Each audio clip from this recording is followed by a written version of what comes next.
Hey, Max. Oh, that's right. He's at the Euros. And as I'm recording this, the finals are actually going on. If you saw that picture of Max, he looks like a ghost. So maybe his right hair, but we will never see him because he's pale as a ghost. But you know what? I think Max is going to be on next week. We're going to recap the Euros. But this podcast, we're talking all about the RC Pro-Am and all the races that happened this past weekend. And I got a special guest joining me this weekend who's been a good friend of mine for many, many years to help me talk about the RC Pro-Am. So with that, I say, let's stop all the jibber-jabbering and let's drop that intro. Nitro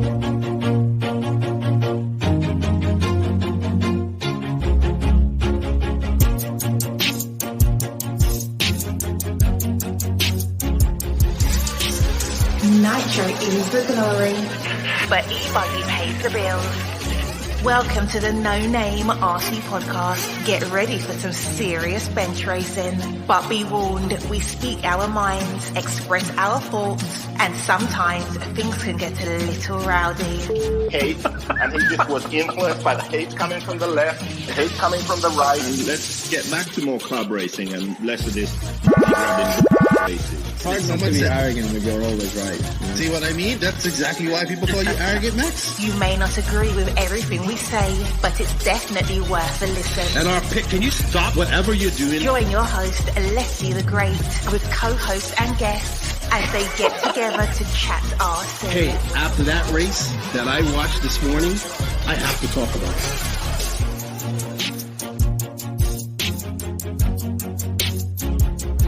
Here we go. $100 right here, $100 throw.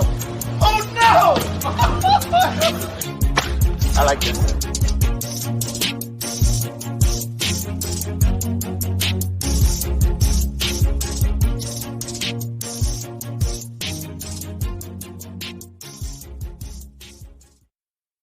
Yes, indeed. Nitro is the glory, but e-buggy pays the bills. What's going on, everybody? Welcome to episode number 253 of the No Name RC Podcast. That's right, 253 of the No Name RC Podcast. I'm your host, Keno White, aka Lefty the Great, and joining me a little bit later on to talk about the RC Pro-Am is my good friend for many, many years, Patrick Rossiter Jr., aka Shakes, aka Squirrel, aka ADHOLS. But he's going to join me because he was with us at the RC Pro-Am, which was a great event that I attended this past weekend. But before we get into all of that, I have to say some thank yous, some shout outs, and we have some RC news to talk about. So with that said, I would like to say thank you to all of the patrons of the NNRC. I'm trying to give you guys early release of this podcast, but I'm waiting for JQ to help me out with the Patreon because he originally set it up and I have to get a verification code from him because I couldn't sign in the other day. And of course, he's at the Euros, so I have to wait till he gets back home in Finlandia. But thank you to all the patrons of the NNRC. If you wish to support this podcast just a little bit further financially, you can by going to the Patreon page, which is in written description of this podcast. The link is there. And pledging a little bit of dollars, you get early release, early release, Patreon only podcast. Also this week, I was busy posting a lot of the results and updates from the Euros going on in there until I lost contact with it. But also, if you don't wish to do that, you don't wish to do Patreon, we do have a YouTube membership that you can help out as well. And you will get the similar things, but maybe not all the posts and stuff like that because it's kind of hard to post pictures on YouTube. But you will get early release of podcasts. With that said, I would also like to say thank you to all of the NNRC squad around the world. Obviously, without this, we cannot do this. I want to say thank you. The YouTube channel is steadily growing. We're on the road to 5,000 subs. If you haven't already hit that sub notification button on this YouTube channel, please go ahead. We would love to get to 5,000 subs by the end of this year. Hopefully it can happen. Also, shout out to everybody that's listening to this on the audio side of things. Those numbers still are great. I understand it that people still prefer to basically listen to podcasts. I'm one of those people as well. But we have a pretty cool video dropping later on this week with the Wicked Weekend walkabout that I done. And I'm going to get back to doing that type of coverage and content when I get to races as well. Unfortunately, I was not able to do it this past race because I got there kind of late. And yeah, I probably could have. But sometimes when you get caught up commentating and stuff like that, that takes over. And at the end of the day, that's what I'm there to do is do commentary. So But look forward, RC Pro, RC, the Georgia Peach State, all that stuff. I'm going to be doing some content for the NNRC. I missed the walkabouts. I want to get back to doing them, and I know people really like them as well. So shout out to all of the NNRC squad around the world. We cannot do this without you. It's good to see you guys enjoying our social media. Don't forget to go hit that like, follow button on our Facebook page, our Instagram, and our TikTok. All steadily growing, and we greatly appreciate that. Also, obviously, we cannot do this without sponsors. We want to thank these companies for all their support. We are coming up this last quarter of the year. We are in the last quarter of the year, pretty much. And if you're a company that likes what we're doing next year, and you want to come on board next year, hit us up. We'll have our tiers and rates out for you guys shortly. But with that said, I would like to say thank you to invisiblespeed.net, who's running a special. Remember, if you buy the course before October 1st right now, you will get pre-ordered for the new book that JQ is releasing, which will be out later on this year. Hopefully later on this year. I know JQ, it'll probably be done later on this year, but it probably won't be released till January, February. But a new updated book, if you order the course, you'll get that for free. So if you do that before October 1st, you will get that. Offer ends October 1st. And shout out, they also sponsored the recent, the Euro coverage that we've had this weekend. Excellent job at RC Racing TV. I'll be working with them shortly in Vegas. Shout out to High Tech RC. Love High Tech. They actually came on board for the H2GP as well.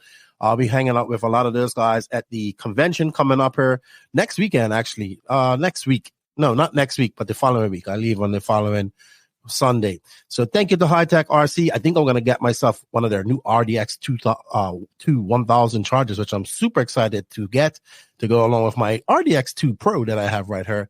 That's some new servers because I've been busy wrenching. So I got some builds going on. Thank you to Sampadal USA, was using my battery in my new Techno MT410 build. Sidewinder Fuel. We need to call Fred this week and have a chat with him. Sidewinder Fuel's been a gracious sponsor of the podcast. Hot Race Tires. Congratulations to Nico. I know we are recording this after the Euros are going on. So Juan Carlos Canes won that.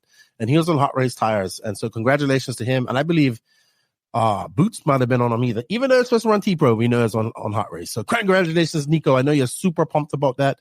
Mayako, good weekend for Mayako, not the weekend that they wanted, but we'll talk about that in the Euros recap. Beach RC, thank you to Brent Densford for putting on the RC program. Obviously, this podcast is all about that. Techno RC for all their continued support. Really enjoyed building my Techno MT410 and driving it. Man, I'm going to talk about that. That thing is awesome. Clinic RC, shout out to Tony Newland and everything, and Vicky over there in how do you live in Nevada? No, he's showing me that it's all flooding and stuff like that. So I hope everything's all right. Ignite Design RC started building my Ignite Design RC conversion. Thank you to Jimmy Woodley for getting that to me. I have to order a few parts for it that I did. So I had to put that on hold. But man, it's an awesome piece of kit and engineering that they have created. Thank you to Gene Sharp Jr. for helping me out with the build, as well as Wes Marville for answering my questions. I felt like a newbie asking those guys questions. Stacked RC, what's up, Jeff Staxy? You're running X right now. RaceCraft USA, they just announced, Chase was announcing a September Shredder series. So he's encouraging everybody to race and send in your results and send in how many, not results per se, but how many races you attended. If you want to learn more about that, go check it out on their Facebook and Instagram page. You could win a mini module and something else, some other swag from RaceCraft USA. Thank you. Longtime sponsor. I need to go get me one of those Waffle House hats. I really like them. Chase, I'm going to order one from you. Let's see if I can get it delivered to me in America when I'm there to save it, having to ship her and possibly getting damaged. Shout out to the Florida RC Championships. I think I'm going to the next race at Epic. Looking forward to that. WRCE, my boy Danny Paz, man, that guy is amazing at what he does. I enjoy working with him. We drove 14 hours Monday. Well, Lance drove 8, Danny drove 6, and I was falling asleep. I fell asleep next. Danny, luckily, he got enough sleep in the drive from North Carolina to Lake City, and then I fell asleep from Lake City to Fort Lauderdale. Also, shout out to SJ Racing. Man, I got a shout out to my boy Gene Sharp Jr. Awesome dude. He's been hanging out with us. He works with us at these races. He does custom builds and everything out there. Great mechanic. I want to send him some business. So if you have a kit to build or you want a kit rebuilt or anything like that, hit up SJ Racing, Gene Sharp Jr. on Facebook, and send that guy some business, man. He's a great dude, loves RC, and I want to see him. I want to see his business flourish. Shout out to House of RC, RCGP, our drivers, David Ronnefalk, Jared Tebow, Robert Battier, Alexander HagBerg. Also, shout out to Lugs Racing Tires for being a long-time supporter of the podcast. You can see their hat back there as well. So thank you to them. But we have a somewhat new sponsor, but not really a new sponsor. Actually, we have two. Like I would say, I also have to say shout out to Brent Jackson at RC Body Armor. Building my MT410, I used a lot of your foam for my battery, underneath my battery. I used it in one of my boat builds as well to secure the battery. I used it under the motor. And I think that's a good idea, what you're doing.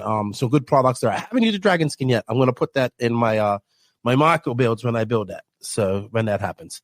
And but our new sponsor, but not new, me and this gentleman have become friends over the last couple of years, and we definitely started talking a lot more.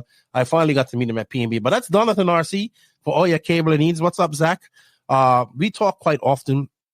And so we figured out something where I would promote him, and I could, now that I'm doing more builds and doing more stuff, I can use some of his products. So check them out at Donathan RC. They offer the best charge cabling leads in the business. I have leads for all your needs. You can custom personalize. I have some, but I ordered some more to personalize with the NNRC logos and all that stuff. So I'm looking forward to getting some more of them. And if you guys do check it out, we actually do have a coupon code for that. You can go to the drcproshop.com. And if you use the promo code Nitro to Glory, isn't that ironic? When using the Nitro to Glory for electric stuff, you can save 10% on your order. Thank you, Zach. And I appreciate, man. He's just become a good friend of mine, and I'm trying to help my friends, and he's trying to help me, and I appreciate his support. So thank you to all the sponsors. Please, guys, if you can, there is written in the written description of this podcast, there are links, affiliate links, coupon codes. Some of them don't have that. If you can, please just let them know that you heard about this on the No Name RC podcast. I greatly, greatly appreciate that. It helps me out a lot, and it helps the podcast out. All right, so a couple of shout outs. First off, I want to say, hey, thank you everybody for coming up, showing us some love at the RC program. A lot of people were really happy with what Danny, myself, and Lance and everybody done at Wicked Weekend, and that shows a lot of support for you guys, for us, and keeps us motivated. So thank you for all of that and all the support. This race was a little bit more laid back. I got to hang out a little bit more and talk to some old friends. I know I don't get to do that too much at races nowadays because I'm always in the booth.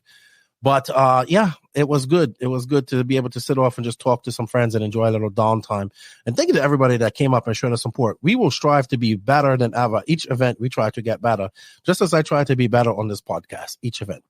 So with that said, thank you to everybody that came up and showed us some love at the RC program. Happy birthday to my boy, Javon Mallory. Thank you, dude. I have not been able to get the ammo crate back home yet. I had to leave it at Danny's. I'm going to hopefully pick it up at my next trip. Stephen Bess, turned out to be me and Stephen Bess have become really good friends. I really enjoy my podcast with him. I need to get him back on there. I love his opinions. I need to get him back on. If you want to check his podcast out, check it out. He used to be one of the involved in all the RC magazines back in the day. McCoy Starkey up there in the Pacific Northwest, met him at the Nationals. He was racing this weekend at HRCR. My boy, Will MacGyver. And of course, the elder Stike Lather, who I've gotten to know over the years, Stike Lathers, who had a great weekend this weekend, who actually won the RC program. Mr. Gene Stike Lather, happy birthday to you, sir. I wish you many more. It's always good to see you at the tracks. Coming up this weekend is my boy Gary Stutz race, the TZO Spec Tire Team Cash Shovel. Coming up this weekend at Gary's RC Racing, we had Gary on a Lefty off the record a few weeks ago, and you could check everything out there about that. It's a team race. He's got some cool prizes, and he's got some cool hay bales with the NNRC logo on it and all that stuff. So go if you're in the area. If you want to learn more about that, I believe you can go to Gary's RC Racing on Facebook and check out more information about that. And thank you, Gary, for all the support and all that stuff. So in some somber news, we have to talk about first, Scotty Muse and another gentleman were driving home from Scotty's race this past weekend at Robin Hood in the UK. They were in a vicious car accident, man. I saw that car, and that car looked really bad. I swore somebody had to be hurt really bad or passed away. But Scotty was involved in that. He was not driving. Muse was driving. They were involved in an accident on the highway coming home from Robin Hood in the UK. And Guys, people are all right, but Scotty, like, I think he bruised his sternum, and he was supposed to go do ETS or EOS this weekend in Germany, I believe, but was not able. So get well, Scotty, Ernst, and get well, Muse, and everybody involved. And thank goodness that was not a worse accident as well. Also, in some really sad news, I would like to say condolences to the Hart's family and the UK RC family. Carl Jackson, I did not know this gentleman, but I heard his name before. And then actually, Elliot Boots was running a tribute body to him at the Euros, which actually worked because Boots had a great Euros and finished second. Great result for him. But basically, he had half the body painted in Boots' theme, and then the other half painted in Carl Jackson's theme. So you see Boots 1 minute when his car was going up, and you could see the passenger side. You saw, I believe, passenger side, servo side.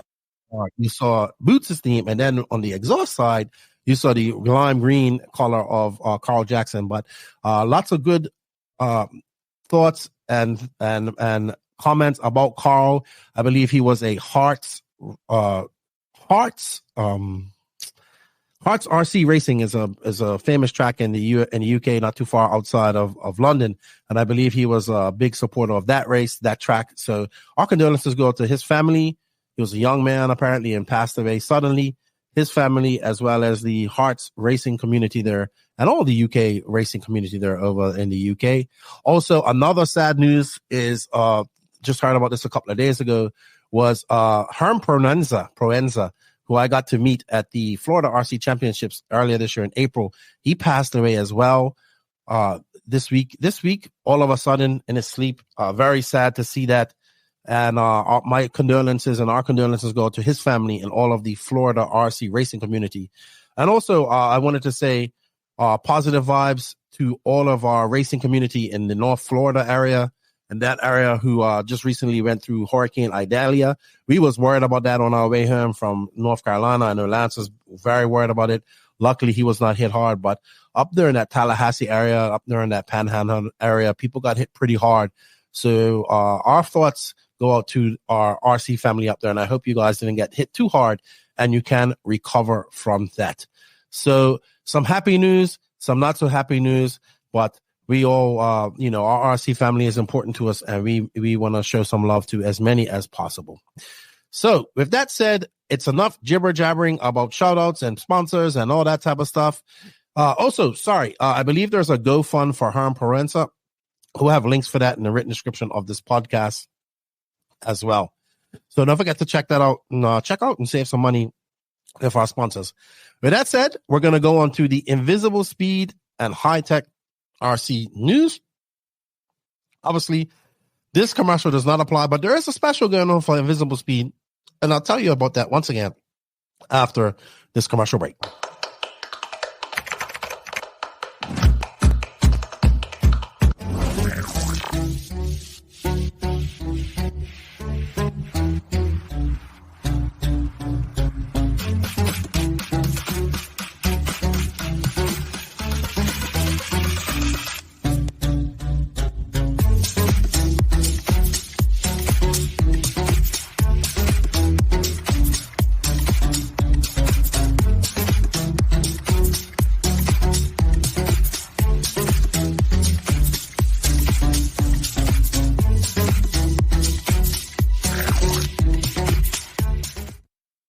Alrighty, thank you to invisiblespeed.net for their support. We actually have new commercials. I just haven't got them from Matt yet. I'll have them soon. He made some nice commercials for the European coverage. I'll get them hopefully from him. But right now, Invisible Speed has a special going on right now where you can sign up for the course. And when you sign up for that course, you will be entered for the pre-order to get a free copy of the new Invisible Speed book that JQ is actually writing at the moment. It should be available by the end of the year. So the offer goes on to October 1st. We do have coupon codes. We do have an affiliate link, in the link in the written description that you can click. And that also helps us out as well. So sign up for the, if you want to make your speed visible and get better at RC, sign up for the Invisible Speed online course. And as well, you will be entered for the new book that's coming out, which will have English versions. I know we don't have any English versions. I have four. So I might bring them on the next trip and see if I can sell them to somebody. So check it out and get the new get online and learn about RC, but also get the new Invisible Speed book version 2.0 that's coming out later on this year. Also, a big thank you to High Tech RC for their continued support. They have been a big supporter of this podcast, and they have released early on this year, as well as celebrating their 50th anniversary of being in business. They have released the RDX2 1000 AC/DC dual port charger and discharger with power supply. It has a sleek, modern design, easy to transport handle. The RDX2 1000 is the AC/DC powerhouse you need to charge your high capacity batteries packs at rapid rates. The dual output ports each offer up to 20 amps of power to simultaneously charge two batteries of any chemistry, or you can pair the outputs together and charge up to rates of 35 amps. The RDX2 1000 features an easy-to-use LCD interface display and handy push-button controls, while the front panel XT60 connectors with XH balance ports help keep wiring uncluttered. I will combine this with my Donathan RC cabling. It's high charge and discharge rates for lowering resistance and improving power make it perfect for the stock pink pinion stock racers as well. Accepting both 12-volt DC and 100 to 240 volts AC, the RDX2 1000 is ideal for charging at home or in the field and perfect for all your hobbyist needs. Internal circuitry allows discharge rates up to 2 amps and 40 amps when paired with the companion AD350 discharge model that is sold separately. So go to hightechrc.com/where to buy to find out where you can buy this awesome new charger. Or if you're going to buy it from a hobby shop, just let them know, hey, Lefty sent you. So thank you, High Tech, for all the continued support. I look forward to hanging out with everybody there shortly, coming up here in not even a few weeks, in a couple of weeks. So yeah, good stuff. Good stuff. Alrighty then. So up in RC news, we talked about this last week, and now we see that it is now available for pre-order is the Raw Speed 8-scale buggy tire automatic tire gluing machine. So you can get the complete kit with printed parts, electronics, and hardware and instructions for $499. Max and I were thinking this was going to be like $1,000, so it's actually cheaper than what we thought. Or you can get the basic kit, which is $199, which comes with printed parts, BDM instructions, no electronics. So I would definitely be going for the complete kit. You know what, Raw Speed? My buddy had a great suggestion. You should send one to me so I could do an unboxing and review of it. I would need to get some tires to glue up. You can actually, yeah. So I'll get some tires and glue them up. Pre-orders are open now. They end the 30th of September, and this is a limited production run and pre-order only. So it's not going to be around for too long. It has two configurations, one for 8-scale buggy, one for 8-scale truggy. The 8-scale buggy configuration works incredibly well after calibration, and is what the machine was mainly designed for. The truggy configuration is a bit more sensitive, and different brands of tires have very different fits. So you may have to spend some time finding the correct configuration that works depending on your choice of truggy tire. Insert and wheel. There may be cases where the machine will not glue certain truggy combinations. All purchase options come with parts for both configurations. Also, as they make changes and revisions to the machine, we will share the STL files and software for the people that have purchased machines. The custom machines can be upgraded over time. I actually think this is a really good idea. I think this is going to benefit a lot of people, and I think people are really going to enjoy this. So check it out, Raw Speed. If you was interested in this, it is now up for pre-order on their site. All righty then, moving on in the RC news world. Let's go. Let's go to Aurora action. Roar has put out their announcement that people have until let's see here. Actually, Roar has been really busy, and it's a reason why they have been busy. So here's a reminder that all track bids are still open for nationals, but they will be closing soon. September 15th will be the last day to submit bids, so the executive community can select next year's national tracks. So if you are interested in hosting a Roar Nationals next year, get in your bids. Get in your bids as soon as possible. Also, big news. This is actually really good news. I was super happy to hear about this. I know both of these gentlemen really well. I've been trying to get both of them to join Raw for quite some time. I remember when Brent was telling me he was thinking about doing it, I was like, do it. And of course, Lance MacDonald used to be involved with RAW and has held a RAW Nationals and many regionals. And I, myself and Danny Paz have been on him about joining it for some time. And I know Clayton really wanted him to join. But it's awesome to see Brent Densford and Lance MacDonald both volunteering for positions in RAW. So this is the announcement from RAW. It is with enormous pride I'm pleased to announce we have finally filled RAW's executive committee. These two members come with tons of experience and will bring huge expertise to the committee. First, we have Brent Densford volunteering for the competition director. As competition director, he will be responsible for presenting tracks for national races to the committee, as well as contracts with tracks for nationals and world bids. So it's probably Brent you got to talk to about putting on the race if you want to be one and bidding on the race. So that's great. I really like to hear that. I would love to see Beachars have a world as well. So also next we have Lance MacDonald volunteering for promotions director. As promotions director, he will be responsible for promoting the sport around the country, as well as coming up with new inventive ways to promote nationals. So I am super pumped about this. Both of these guys are both heavily involved in RC. They know their stuff. Obviously, Lance and I have been talking for quite some time about this, and I know he has some great ideas, and I'm sure Brent has awesome ideas as well, just like his RC program race this past weekend. So I really look forward to seeing what they bring to the whole thing of RAW, and I think it's a great addition to have two off-road guys in RAW. So well done, RAW. I know you got a lot of bashing, but it's also good to see good things like this happening, and I wish Brent and Lance all the luck in this, and I can't wait to see what they do and bring to the table when this is all said and done. So I am pumped about this. I think people are pumped about this, and I look forward to all of this coming together, and I look forward to seeing RAW being great again and being a factor in RC, so especially in America. So I look forward to all of this and super happy about this, super pumped about this, super pumped. All right.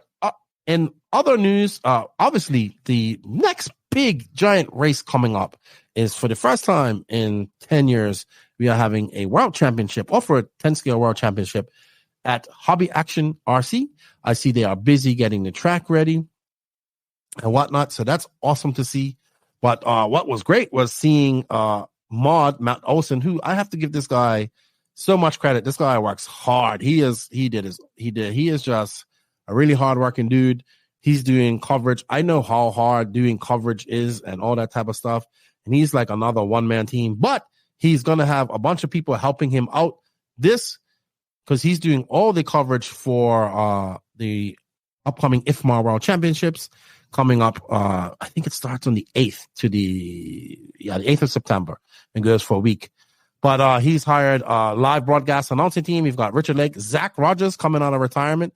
I don't know Richard Lake. I don't know Wayne Ashmore, but I'm sure they're pretty good, because he would not have them on there if they weren't. And I really do appreciate putting that effort into commentating. Announcing teams make a big difference. He's also brought on a photographer, Jason Bolanger, who's one of his friends, and he's apparently a really good photographer. And Giovanni Cordanis, who's not really known in the industry, but has been doing some catchy edits, and he's going to be their videographer, like the producer, like their editor.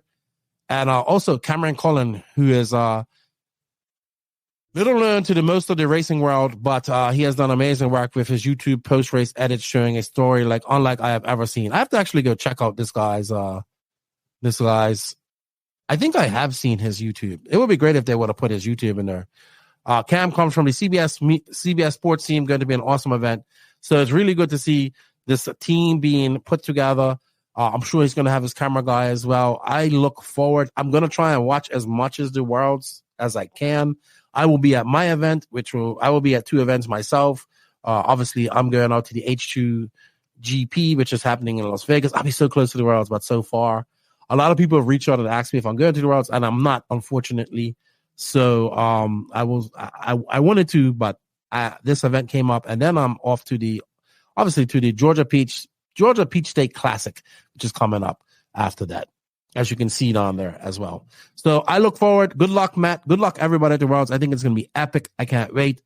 I can't wait to see as much as I can about it. I will be trying to watch it, like I said, and I think these guys are going to do a great job. I know how much work it is to do coverage, so good job, Matt. I look forward to seeing what you come up with, and yeah, just awesome stuff. Alrighty then. So a couple of races going on this weekend. We have the J Concepts NCTS Round 3 Northwest Turf Nationals going on of RC Bandits. I was listening to Gotti and Rona talk about that on the RIP podcast. This is a AstroTurf race outdoor. Looks awesome. Obviously, we have the IFMAR 10 scale World Championships coming up.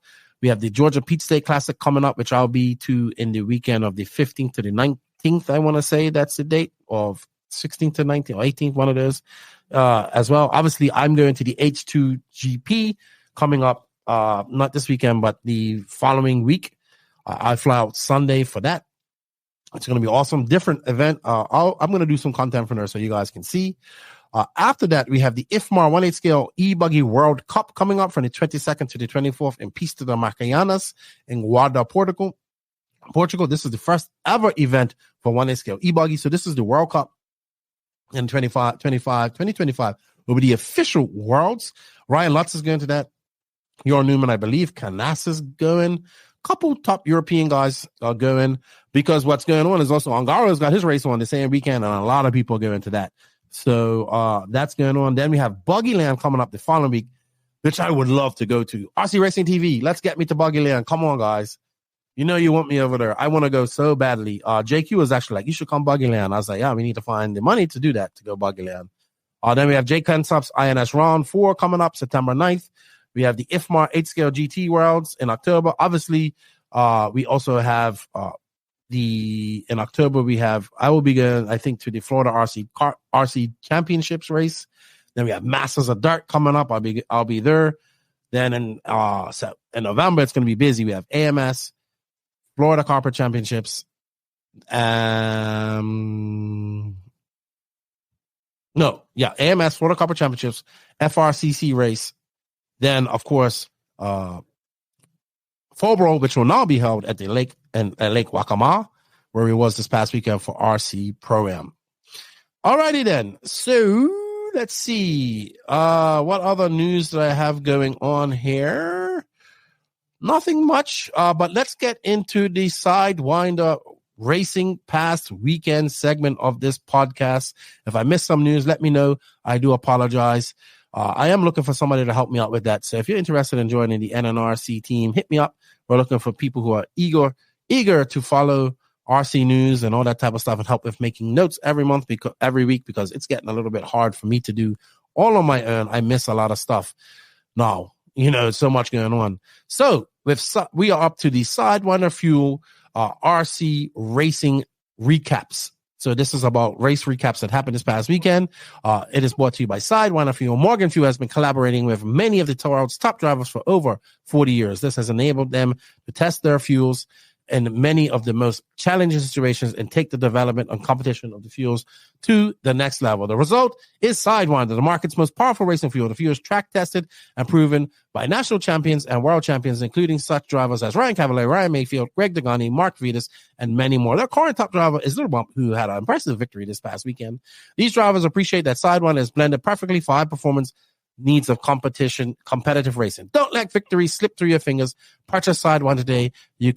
I think you can purchase directly or purchase from your hobby shops if they have them. If you want to get Sidewinder in your hobby shop, let them know. Alrighty then. So first up, I think obviously we talk about this, but there was a lot of racing going on this past weekend. We had JBRL at the Dirt. We had the Black Classic. Shout out to my boys up there at Beggar Racing. My buddy Kevin LaChapelle, who's good to see him back racing, was telling me about it. This is actually a really big race in Canada. He used to get a few top pros going to it and stuff like that. So it's good to see it coming back. It's on like a oil track, linseed oil track or something like that. We had the Cheyenne Showdown, which is in Wyoming, which is I saw like Cody Thompson went there. And this used to be an event like where Nick Watlett, Cody Thompson, and a couple other guys used to go to every year. They didn't go this year. And of course, We had the RC Pro-Am, which this podcast is all about. And then we had the Wildy events, my boy Justin Wildy, with his Work Series race at HRCR, which actually was the biggest race this weekend, which I'm going to talk about a little bit more. We saw Little Bump win Nitro Buggy against guys like Jared Tebow, Jared Wiggins, and Walker Spinrad. So it was some competition there. And he beat Tebow pretty much straight up, it looked like. But with that said, let's look at the Expert Nitro Buggy results at JBR had at the dirt. So we had Steve Harris winning, followed by Frankie Contreras Jr., Carlos Arredondo, and Kirkman, Sean Kirkman fourth, and Jermaine Robinson fifth. Ivan Moreno Jr., another fast racer coming up here. He came sixth. He beat Ryan Pavidis, Mark Pavidis, and Dean Sexton, who actually made that song that we heard on one of the other podcasts here earlier. So let's look at the entry count for this race. Let's see if they have it here. It was, JBR gets pretty packed. 133 drivers, 261 entries. They had various, let's see, they have a few. So they have 40 plus e-buggy, 40 plus nitro buggy, expert nitro buggy, intermediate nitro buggy, open electric buggy, open electric buggy, open nitro buggy, rookie, sports and electric buggy. That's a lot of classes in one day. So let's see who won intermediate nitro buggy. Jimmy Fishback, he won that. Nick Hernandez race, check that out. He raced. Wally came sixth. Don Wilcomer, Jeff G. Manny Charchman raced too. Check that out. All right. Good stuff. Let's see about let's see Sportsman Nitro Buggy. Ricky Armagos, Curtis Lindahl, Travis Ollins, Chase Anthill, Josh Alessi. Good stuff. Good stuff. Well done to all the guys who attended JBRL at the dirt. Good stuff to see. Bego Raceway. So this is a little less known drivers as well. But Damian LeMay, who's a pretty fast guy, he won that. Oliver Raposo, Brian Ross, Jordan Miles, Loic Deschenes, he's the son of Eric Deschenes, the owner of the track. And a little bit of a lesser turnout for the guys up there at Bego. But looks like they had a good weekend. Always great to see this race coming back. The Quebec Classic, I've heard so many good things about this race. They had a fairly decent turnout, 104 drivers, 270 entries. They had quite a bit of class. They had 10 scale, so they had 10 scale four drive, mini truggy, 8 scale e-buggy, electric e-buggy, e-truggy, e-bruggy, 8 scale nitro buggy, 8 scale nitro truggy, 35 plus 8 scale electric buggy, and 35 plus nitro buggy. So well done to those guys. Let's see how many entries mini truggy. They had 9 entries in mini truggy. Let's see how much 10 scale four-wheel drive had. They had 8. So let's see what 8 scale electric had. They had the biggest. 8 scale e-buggy, paying the bills, 55 entries. Let's see what e-truggy was. This is great. Brought to you by Serpent, too. 36 entries for e-truggy. Well done. Well done. Well done. Let's see what nitro truggy had. Nitro truggy had 29. So e-truggy and e-buggy paying the bills in Quebec Classic. At the Quebec Classic. All right, let's go to the rest of my notes here. What other races did we have? Hold on for a second, gentlemen, ladies and gentlemen. I had these races right here. Here we go. Cheyenne Showdown. So let's have a look here. This race was pretty decent. I'm not too. I remember seeing this track a few times. I'm not too familiar where it is, but 8 scale nitro buggy. We had Just Vigil, Grandpa. I wonder if he's old. Ryan Reese, Cody Thompson, Robert Rinaldi. This race had 16 entries in the Pro Nitro Buggy Main. Let's see what they had entry-wise. They had 115 drivers, 203 entries. Let's see what they had in... Sorry, I was looking at... when I was calling out those results earlier, they were qualifying results, a lot of them. So I did make a mistake there. I do apologize for that. They had Expert E-Buggy, E-Truggy, Expert Nitro Truggy, Pro Nitro Buggy, Sportsman E-Buggy, Sportsman Nitro Buggy, Sportsman E-Truggy, and Sportsman Nitro Truggy. Let's have a look at Sportsman Nitro Truggy. We saw Jimmy Lemming, Morris, Lawrence Quintal, Pat O'Neill, Jason Oakes, Sportsman E-Buggy, Gene Gallegos, Tyler Tratch, Welby Nails, Cody Dietz, William Feeney, Nitro Truggy, Ryan Reese, Taco Bell, Cody Thompson, Colin Clark, and Expert E-Truggy. Let's see. E-Truggy had Cole Dietrich, Justin Hoagland. What's up, dude? Hope you're enjoying Ahsoka. So nice. Another good race for guys up there in the Wyoming area. So good job to them as well. I do apologize. I was calling out qualifying results from the previous races, but I do believe Damien LeMay won that. I do get confused sometimes. You know me. I'm a bumbling idiot at most times, at best. So let's talk about the really big event that happened this past weekend. Let me see if I can share this as well, because this facility is amazing. I've met the eaters I think it was last year at the Silver State. Yes, I was at. And I think I met him at DNC, then at the Silver State. So this race is part of my boy Justin Wildey. Now, Justin Wildey I've worked with at RCGP. We did all 4 rounds last year. And this year, he was talking to me about getting up there, but we just couldn't make it happen. And I've wanted to get up to HRCR. It's up there in Idaho, I want to say, about 40 minutes from Spokane. But he had Little Bump up there, Jared Tebow, Jared Wiggins, Walker Spinrad, Taylor Peterson, another fast guy. Then we had some PNW fast guys like Jeremy Leake, Austin Azor, Macaulay Starkey, Brian Eder, obviously Dylan Bartlett's was up there. Barry Baker went up there. The fabulous one even went up there last minute. So that's good to see. I talked to him. He said that facility was nice. The track was good. It was built by Joey. Obviously, it was varied on the straightaway. We had the rhythm section that timing section that Joey is famous for and whatnot. I'm actually going to put this up here on the screen so you can see it. So let's get that up here so you can at least see what the track looked like. And there we go. Let me get this banner out of her for you guys. Anyway, here you go. Here's this track. Joey built it. This facility is great. Mark Santamaria was there as well. I watched his track when he got there, and then the facility walkabout. What a beautiful facility that the Iders have put up there. This is a pretty big off-road track. The driver stand is amazing. They have a full 1/8 scale asphalt on-road track. They have a carpet track inside with plenty of pitting space so people are pitting as well in this event. Excuse me. So this event was the biggest event that they had this weekend. They had let's see right here. Well done for Justin too. I'm happy for Justin and Brian. I know they've been trying to Brian's put a lot of money, a lot of time into this track and facility and wants to get there. I know he wants to do a nationals. I hope he does get that bid as well. But they had 159 drivers, 384 entries. So this was packed. This is also a cap race, so it's sold out. But let's have a little look at the lap or two around this race because it's pretty good.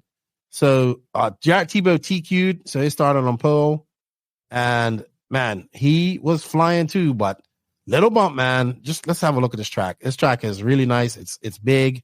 Ronald Falk actually messaged me when he saw this track, and he goes, "Lefty, now this is one of the best tracks I've seen in a long time. I would love to go race at this track." And they did have moving cameras and stuff as well, so that was good to see. Man, that's a big triple. That triple sends you pretty big uphill. Tebow was leading, but him and Little Bump had a battle the entire time. Walker Spinrad was there as well. So it was good to see.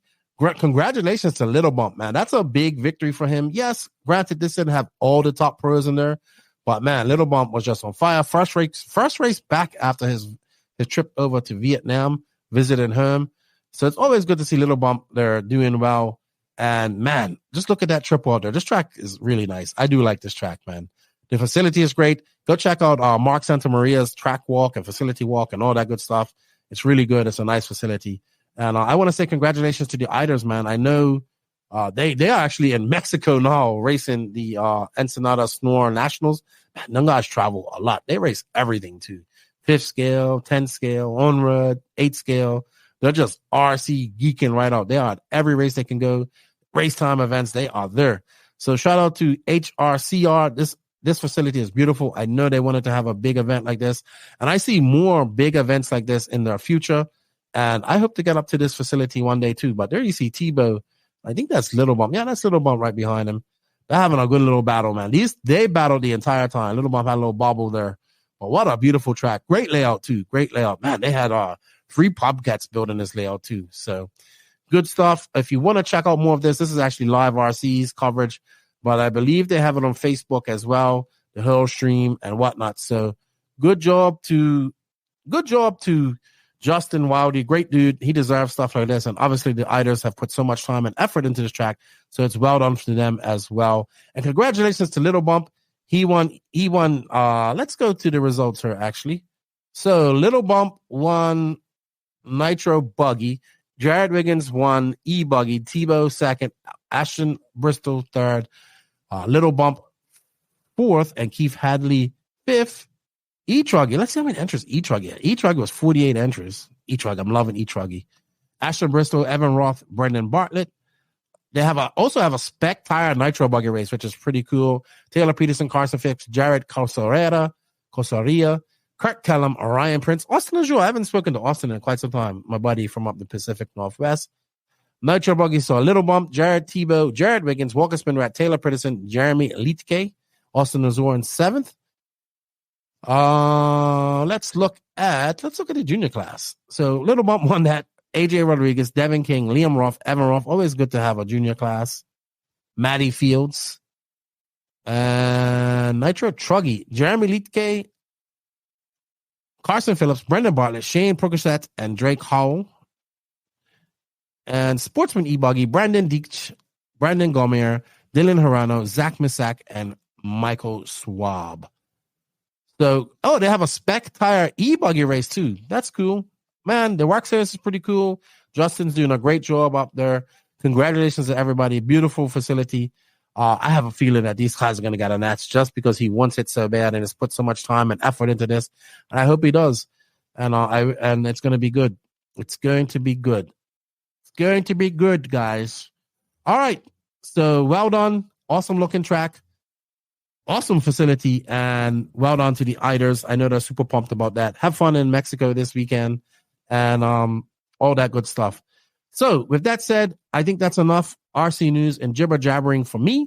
We are going to go on to the Techno RC main part of this podcast, which is Patrick Rossiter and I talking about the RC Pro-Am race that we attended this past weekend. Great event. Really enjoyed it. Loved the draft. Well done, Brent Densford. Well done, everybody involved. With that said, thank you, Techno RC, for your continued support. And we appreciate it. All the support from Techno RC. Go over to Techno RC, check them out, get yourself a Techno. Techno RC. Techno RC is a championship-winning manufacturer of high-performance A-scale, 10-scale, nitro, and electric RC buggies and trucks. With a worldwide dealer network, USA and Europe-based headquarters, comprehensive warranty program, and global race support, Techno RC is excellence in RC. View the full lineup of Techno RC race-proven vehicles by visiting www.technorc.com. All right, thank you, Techno, for the continued support. And joining me today in the virtual studio is a gentleman that I've known for quite some time. We actually raced against each other many, many, many years ago. You guys often hear about me bragging about racing against Kyle Busch back in 2004. Well, this guy, you won that race, I believe. I did. All my wheels stayed on. Yes, that's right. That's when we had this. That's when I think the monster truck was just coming out. They're using 12 millimeters, and it was very common to break the wheel. It would strip out the center of the wheel, and that's when Proline made their money with the 23 millimeter hex conversion. That's what I had on my truck. But then people started snapping wheel pins, so they had to quickly take body clips, cut them, put them in the axle, and go. You see, so this guy is like a plethora of RC knowledge. He's been racing for a long time. You've probably heard of him on race time events throughout the Southeast. You know who he is. But this is Patrick Rossiter Jr., a.k.a. P Ditty, a.k.a. Squirrel, a.k.a. a few other names. Squeaky, a.k.a. pull around the second window, please, ma'am. Shakes. I get it all. Oh, yeah. But we traveled together to the RC Pro-Am this past weekend. Well, you guys went up there. I met you up there, but a little bit about you. You have been racing for many, many years. You and your father have been racing. Like I said, I first met you at that race, and I think we kind of pitted together at the 2005 RC Pro in Charlotte at Lance's at the farm 2. Mm-hmm. Then we guys went to, we was kind of next to each other when we went over to the RC Pro finals later on that year. Was you running Panther as well? I can't remember if I was sponsored by them, but I was running their stuff. Yes. Did you go to the banquet that year? Oh God, if I do, I don't remember. Okay. I know that I think 2005. I was 16, and I was very sheltered, so probably not. Okay, because your dad was there, and I remember that we all went. I was at the Harrisons. We went to the banquet. That was pretty badass. It was like 100 people there. But also, man, this is my buddy Patrick Rossiter. He's an avid racer in the Southeast. Helps out a lot at Phil Hurd Raceway down there in Savannah, Georgia. Tell us a little bit about Phil Hurd, because it's a very old track. It's been around for quite some time. Yeah, its very first race was held in June of 1987. Oh, wow. It started out as a dirt oval, and then it gradually made its way to the off-road, and now it's an even bigger off-road. It was founded by Colonel Philip Sherman Hurd, a.k.a. Phil Hurd, who ended up going on to host the 1991, 1992, and 1995 Roar Nationals. And up until his death in 1999, he was actually Roar president for several years. Oh, I did not know that. Mm-hmm. I did not know that. All right, so this track has a very rich history. You've been involved in it for quite some time. Your father's been involved in it. Even my mother. Oh, really? Today. Yeah, she did radio impound in the back of the rider trucks. I bet you there's people out there listening to this that won't even know what a radio impound is. Not a clue. Yeah, I say this joke all the time with Jared Tebow's like, who's on 78? He'll understand what I'm talking about. Right. So for those of you who are just tuning in, if you've heard about this ancient dinosaur thing called a radio impound, before we had 2.4 gigahertz, you actually had to have extra sets of crystals. You couldn't have your radio in the pits. It had to be impounded. Yeah. That was such a pain in the ass. It's much easier now. It was. Oh, and here's the better part. So where we were located, when we would have our club races at the time, back in the early to mid 90s, the RC Boat Club was on the back side of the island. So we would have channel problems all the time because the boat guys would not coordinate with us. But in the end, we ended up having the last laugh because they were kicked off the island because during one of the races, one of the boats decapitated a duck. So PETA got involved, and then they were kicked off the island. So no way. It really decapitated a duck? It did, and the worst thing was it survived. So the race director actually had to stop the race, go out there, and shoot it in front of all the kids. So, of course, PETA raised all kind of cane, and they were asked to leave. It's a funny story, but it's not a funny story. No. I mean, everybody else said, "Oh my God, that's horrible." It's like, no, go get the grill ready. What are you talking about? We'll recycle this guy. It doesn't matter. The kids are going to have dinner. Why are they crying? Come on. All right. So, Phil Hurd, you actually go in there tomorrow. As we're recording this, we just finished watching I just finished watching the 1/8 scale European Championships over in Redavon. Congratulations to Juan Carlos Canas, your S-Works driver, and also I know you're happy about that.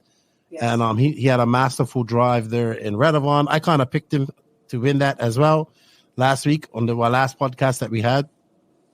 And good job. I'm going to do a whole full recap on that with Max and probably JQ next week. But we're here to talk about the RC Pro-Am that both of us attended this past weekend. It was kind of a surprise for me because I wasn't planning on going this too late. And then Lance was like, hey, let's go. Let's get you up here, which I greatly appreciate him doing that. And because it was him, Danny Paz is obviously doing the coverage. You drove up with Lance as well as Gene Strout. Yes. And I was supposed to drive up too, but Tropical Storm Franklin had a different opinion about that, and I was supposed to leave on the Wednesday, but my flight got canceled last minute because of... And then what else happened? Because there was something else that happened that you didn't tell people either. What happened at your airport that morning?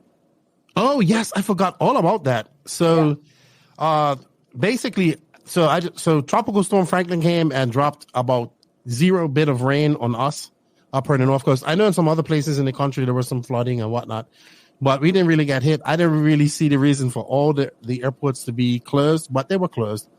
So I was actually not going to go.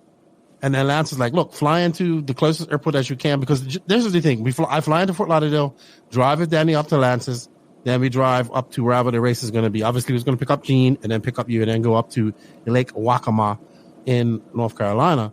So as I was calling Lake Waka Waka and all this type of stuff, people had no idea where this was. Yeah. Now, not to be confused with my painter Eric Everett. He lives in Weeki Wachee, Florida. Weeki Wachee, yes, that's yeah. There's a lot of Native American names around here. Yes. You would think with all the rednecks it'd be something different, but no. No, Native Americans are here first now. Okeechobee, yes, that's it. I always brutalize that name. Yeah, bless you. It's so simple. So I ended up flying out of Puerto Plata to Miami to Charlotte on the Thursday. And actually, I remember messaging you guys. My wife's like, do you know that they had a bomb scare at the airport that you're flying out of? And I was just like, what? So someone called in and put in a bomb scare there. And a few of the flights were late. My flight was actually late too. So I'm actually glad I didn't book the flight that would have got me to Charlotte a lot earlier. I actually didn't get to Charlotte till about 12 at night. And I ended up spending the night. While you guys are already up there, you guys are sending me pictures. Oh, we got everything set up. And I'm just chilling, kind of. Well, not chilling, but I'm traveling. And then you're anxious to get with us. Yes, because, part of the fun is actually the road trip up, right? On the road trip back, it's fun, but you're tired and you just want to get home. But on the road trip up, you're anxious, you're talking, you're having fun and whatnot. Speaking of road trip, how about that banana pudding, huh? It was good. It was great. But I will say this: I definitely will stop in at Buc-ee's, and that will be a staple of my repertoire when I stop at Buc-ee's, which is actually a really great gas station, by the way. It is. It's like if Pilot and Walmart had a baby. It's actually really good. It's really nice. It really is. And but I must admit the black pudding that's an English thing. That's actually sheep stomach. And no, it's actually like blood sausage. That's what it is. It's nasty. It's like petrified blood. I just ate. Just so you know. No, it's actually a thing called black pudding. I bet it is. I bet that's what it looks like afterwards too. It's nasty. I don't know how people can eat that. It's like cooked blood or something like that. Well, even the Scottish, I mean, they have haggis. So like, yes, it's an appetizer for them. I mean, I could probably handle some haggis. It's a sheep stomach with a whole bunch of stuff stuffed in it. I mean, I have Scottish blood, but I don't know about that now. All right, we're good. Definitely going to. But the best banana pudding that I had, I'm spoiled. Yeah, we definitely went squirrel right off the bat. How do we go from airplanes to sheep stomach? I mean, it's coming around. I'm coming around. Don't worry. Come into turn 3. I'll show you how this all connects. So, basically, what Blake had at Wicked Weekend for my birthday. Now that was some homemade banana pudding. That was absolutely amazing. That was some little hole in the wall barbecue restaurant. That was really good. And it was good, but that banana pudding was amazing. So speaking of Blake, he offered to he has a private little prop plane. I believe you've been on it as well.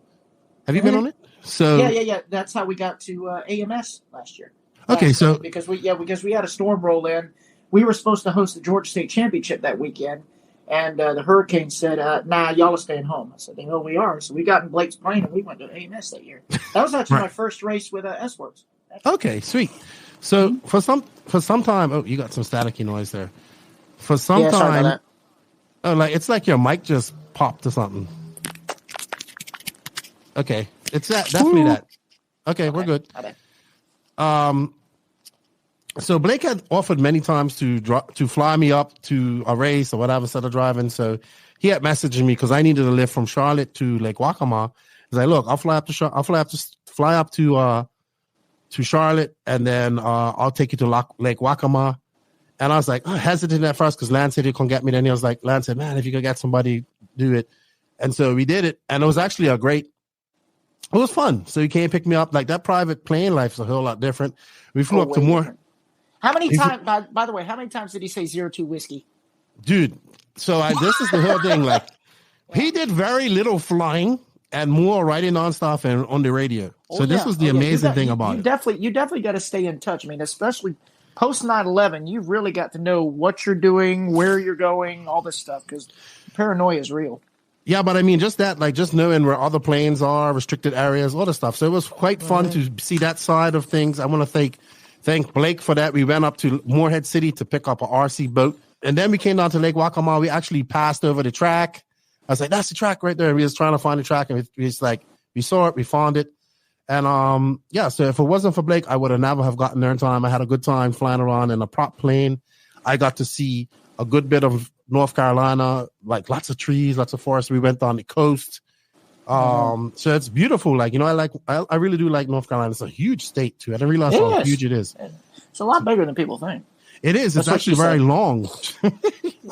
It's actually a very long state. I didn't realize how long it was, like almost rectangular shape, but different. Just about.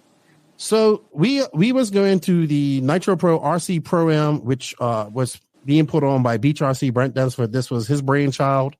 It was a little bit of a different event, and he found this. It's Boys and Girls Club, like campsite. It's a horse stadium. It's an equestrian center. Right. So it has horses and stuff like that. Rodeos. We find that this is a second life for these equestrian centers, is having RC races in them. Now. Yes. Yeah. So we went there. Dave Lycum is the one that started that trend. Definitely. I believe, yes, he did. So with race time events. So definitely. We're seeing a couple of these. I see them up in the Pacific Northwest. I've seen some up in Colorado as well. And now we're seeing a few more pop up in the Southeast. And with all the rain and everything that happens, I mean, it's only kind of logical to do this because of the weather in the Southeast and whatnot. It could be sunny and hot, or it can be pouring down rain, which ruins races. I just went by Phil Hurd on the way here on the way home, because I had to, check and make sure we're still racing, because we just had a hurricane come through, which my parking lot had one tree limb down, and I was about to take a picture of it and say we will rebuild.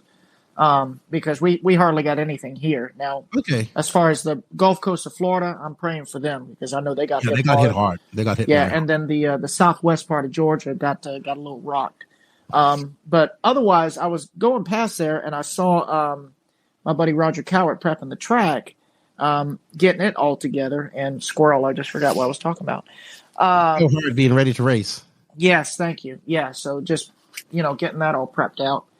And going back to the weather, especially in the Southeast, I told him, I said, dude, if we ever have a drought, all we have to do is just try and plan a race, because it'll pour like hell. Right. It's almost like the Colonel is saying, y'all need to find a roof, because this ain't working no more. Or have it on the roof and it doesn't rain at all until you're ready to pack up and go home, which happened to us. We'll get into that. And if you guys keep hearing us say Squirrel, it's to him.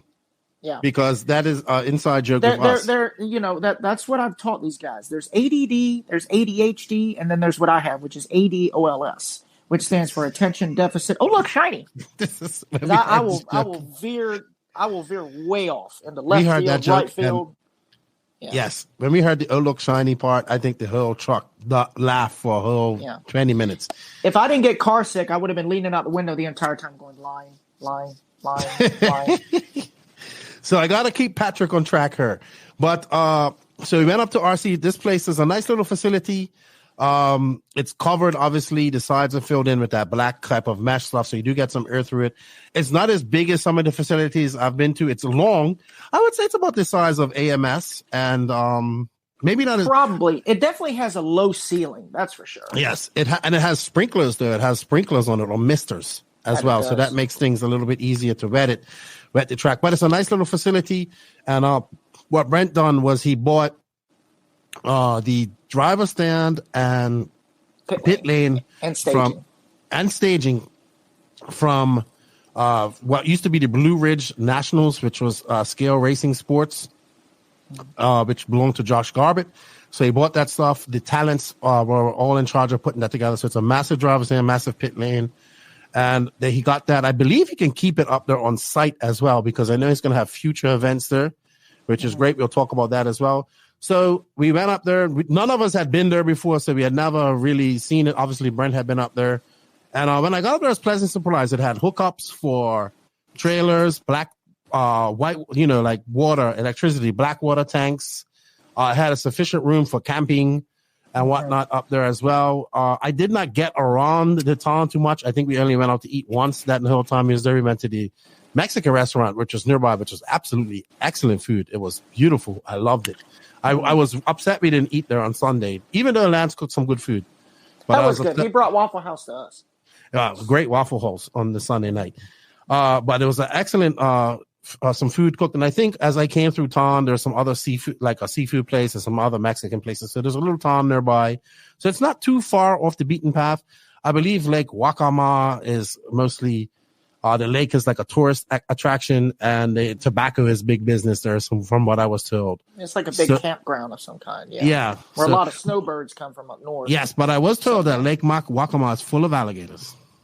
Well, Camden Lime didn't find any because he went swimming in it. I know. I told him that. It's like, I was only there for 20 minutes. I said 20 minutes and too the long for me. alligators were there in 21 minutes. So it's a nice facility, beautiful facility. And this is the first race there. The dirt. So it was a lot of ifs. Whenever you're doing something like this, you don't know how it's going to be, how the dirt's going to be, how the facility is going to react. And I think it did pretty good facility-wise. I know we had some electricity tripping out on our side for quick sections, but that kind of was fixed. And then a lot of people have bought their generators and stuff like that. But I thought it was very comfortable. They had air-conditioned women's bathrooms and not air-conditioned men's bathrooms. We gotta talk about that. Nothing but the best for our ladies. Yes, so all ladies who are traveling, you get AC in your bathrooms. And I would say that the dirt was a little bit sandier than usual. Yeah. The problem with that is I will say this, that Brent actually brought in 6 more additional loads of dirt. The problem was that what he asked for and what was delivered, 2.5 of those loads was nothing but topsoil. So that's why it was sandy. So when Brian Burnett built the track, he had to use that topsoil as the base of the jumps. So he wasn't, left with much. And he said he could only go about 10 inches in the ground for the dirt that was there. And, of course, what most people know with horse arenas, you can't add calcium or lime or any of that because it's harmful to the animals. Right. So you've got to run it as natural as possible. And I think it would have held together a little bit better had Brian gotten an earlier start. The problem was they had a rodeo the previous weekend. So instead of building the track on a Sunday, Brian didn't actually get started till Tuesday morning. So the track didn't have time to cure. And really, I agree with that. And this is my second Brian Burnett track. Lucas was also there helping out as well. So I think it was a mixture. And I'm starting to, each track builder has their style of track. So I'm starting to see his style of track come out as well. Yeah. And it was very fast. I thought they built a great track for what they didn't know was going to happen to the dirt. And also, I talked to Lucas as well about it. We was talking about it afterwards, and he came up with some good ideas. Like you said, letting the track set, letting that water soak in and all that type of stuff, having it built a couple of days prior to that. And then I said maybe even just watering the fluff at some point and leaving the line dry so it dries out and you do got a groove. But I will say this, it was like old school RC racing. We had a plethora of loam. Like there was loamy mountains. It was like... It was gnarly. That's the best. I mean, people say that tracks get character. This thing was bipolar, as far as I'm concerned. This was schizo. This wasn't even character. This was multiple personalities all over the place. Right. I mean, when the fast guys slow down a good 5 seconds, I mean, that's a lot on that small track. I thought it was say small compared to others, but it was a smaller track, but it was faster. But I think they made a proper track because it did get very rough. I did enjoy that part of it. But I think what was cool to see was guys were using the loam as like berms and ways to get like, if you watch, you was using it. I watched Cole Ogden. I watched Cole Ogden come through the middle section of that triple, and he would go right on the berm. Like it was a berm by then. He would go right on the edge of that line, get in the fluff just enough where it scrubbed enough speed. He would get over that stubble, and then he would keep it so low over that triple. He was doing that all weekend, and it was such a great line. So it got rough, but not as rough as it. I've seen like Silver State gets rough too, but the loam was just amazing. Like you could go out if you got out too far in the line, it was like going in powder snow. It was because early on when the layout was new, I was telling people that the layout had a very 10th scale vibe to it in a sense of one mistake and you're almost a lap down. But when it started getting rougher and rougher, it really reminded me of PNB 2 in Unadilla, where it got gnarly. The only difference was we didn't have wood jumps at the time that you would, run into it and actually bounce back. So, but I'll tell you that it was gnarly. And from what I believe Lucas has said is future events, if and when they hold them there, they plan to maintenance it every single night because they see what the dirt's going to do. And, even the turnout was like right at 170, which for an inaugural event, that's still good. So for future events, they're going to try and maintenance it overnight, every night, to contain it with the larger turnout. Yeah. So I give credit. I thought the track was good. It worked out, even though it got super rough. And I thought it made when it got rough, it made for much more exciting racing because we saw people making mistakes and like that. And we will talk about entries and whatnot because this race, I knew this race was not. I think Brent also understood that it was not going to be a high entry race because it's a different concept, right? New facility, different concept and whatnot. And also, we had a shit ton of races going on this weekend. There were a lot of neighboring tracks that are racing, and not to mention a lot of the factory guys are prepping for 10 scale worlds in a week or so they're all 10 scale at this moment. Yeah, and then we had big races. We had the I think the biggest race was the HRCR race, which Little Bump won up in Idaho, which was a beautiful facility.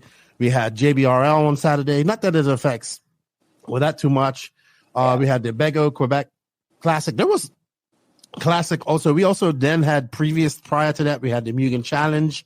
So there's been a lot of racing going on. And I think just talking to Brent about the date, he said he definitely will be changing the date to an earlier time for next year for this race. And then, of course, was the concept of the Pro-Am stuff, right? The Pro-Am concept. Now, I'm not going to lie. I'm a visual guy. So I had to kind of visualize how all this worked. I mean, you can explain it to me all you want. So the basic theory of it was to put the pro guys on a team with one sportsman guy, one intermediate guy. Now, there were a few pro guys there. We had, like, when I say pro guys, like people that do the pro circuit, it was Spencer Hackett, Cole Ogden, Camden Lime was there, and I think that was about it when it comes to those upper echelons of racers. And then it was local, regional people that run pros in that classes. You was one of them. We had Dave Carmendi, Don Elliott, David Olson, Payhood, Brandon Milton, Rand brothers, Ryan Rand. Yeah, both the Rand brothers, Brandon Milton, and I think that was it. Matt Navoso, Angry Elf. Yep, Cupcake. So yes, Cupcake. Yep. It was a mixture of that. And so this is how it worked. So Friday night after practice, they had the first ever RC Pro-Am draft. So we had, it's a nice little sit-off area with picnic benches and stuff, and it has a veranda. So they moved everything over there, and they moved the speakers, and everybody was sitting off, having some frosty beverages. And then how it works is you pro guys were then going to pick your picks for sportsman and intermediate. We had a random draw. We had to pick random draw first of who's going to pick and win. And then we looked at the heat sheets to see who was running intermediate. And it was only e-buggy and nitro buggies. Yes. The Truggy wasn't involved and 40 plus wasn't involved. Right. And what was cool was people were sitting around. I think you guys, once it was kind of explained, Lance, I have to give Lance good credit. He winged the whole thing, and I think he knocked it out of the park. And the whole concept came across very easy to everybody, even myself, who's an idiot at times. I was just sitting there watching it. And I just remember sitting off. I think if you guys saw a little reel, and people, it was just a great way to sit off with people and enjoy RC in a different style. Like, we didn't get to do no racing. More of a fellowship. Yes, it was definitely that. People were sitting off, they were talking. Obviously, some people were eating. We was having some beers and stuff like that. And it's rare that we get to do that at these races because, you know, we do stay too late and we usually go our own ways and go to our campers and stuff like this. But not on this Friday night. Everybody that was there kind of sat around and they wanted to see who was going to get drafted. So the random draw was done by picking cards out of you had to pick a blind card and pick out of it. Unfortunately, we only had 8 teams on the e-buggy side, and then we had 16 teams on the nitro buggy side. And what you had to do was you had to pick a sportsman driver and you had to pick an intermediate driver. Now, for your e-buggy team, it didn't have to be the same. You can pick two different people for your e-buggy team and 2 different people for your nitro buggy team. And obviously, and also if you picked first, you picked last in the next round, I believe, right? In the next for the intermediate. And also how he did it was that the sportsman points were actually the highest point value. And then it was intermediate that was second, and the pro points were the lowest. So you kind of had to be really knowledgeable about who you're going to pick. And it was fun because this is when I started pro guys got into it, because I saw them before they're like, oh, it's just something that we're going to do. But when they got into it and I think they started picking it and all that stuff, that's when you saw guys going through lap times, going through heat sheets and picking out different also people. when they found out too that money was involved, they're like, oh yes, it was a I payout. got bills to pay. Yes, it was. It was $1,000 for first place, $500 for second, and $250 for third, and that was for nitro teams and the electric teams. So if you won both nitro and electric, you walk away with $2,000. Okay, so that was good. Once you heard money is involved in it, you take it a little bit more serious. And then we saw people like actually getting into it and making their picks. Yeah, and like Heckard actually took a picture of the heat sheet on Snapchat and started making circles and X's and all this. I mean, he was like John Madden, like making X's and circles, and that's what that's all about. Oh, really? See, I missed all that. He was into it, dude, big time. I just kind of, like I said, went over to the side and was just watching it all and embracing the, I really did embrace the sitting off of everybody, watching everybody, waiting to get picked type of thing. And I thought that was really just, it's been a while since I've been involved in something like that, right?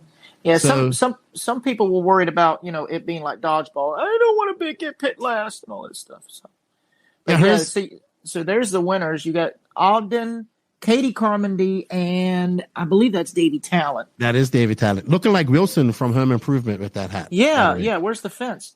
Yeah, I know.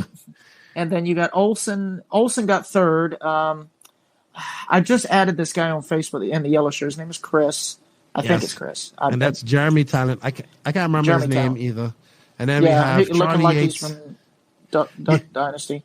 He does. And then we have Charlie Yates, Ken Rand, and Mad Matty Long, who had a great weekend as well. So this was the checks that they gave out. I thought that was pretty cool. I think this was for electric class because Steichler actually won here we go. Team Steichler though. I think Joe won this for them because Joe had a good weekend. He got 2 TQs. Oh, that's the other thing. So you did get points for qualifying as well. You got points for each TQ and then overall qualifying as well. So and again, the sportsmen's were worth the most. Yes. Sportsman guys were worth the most.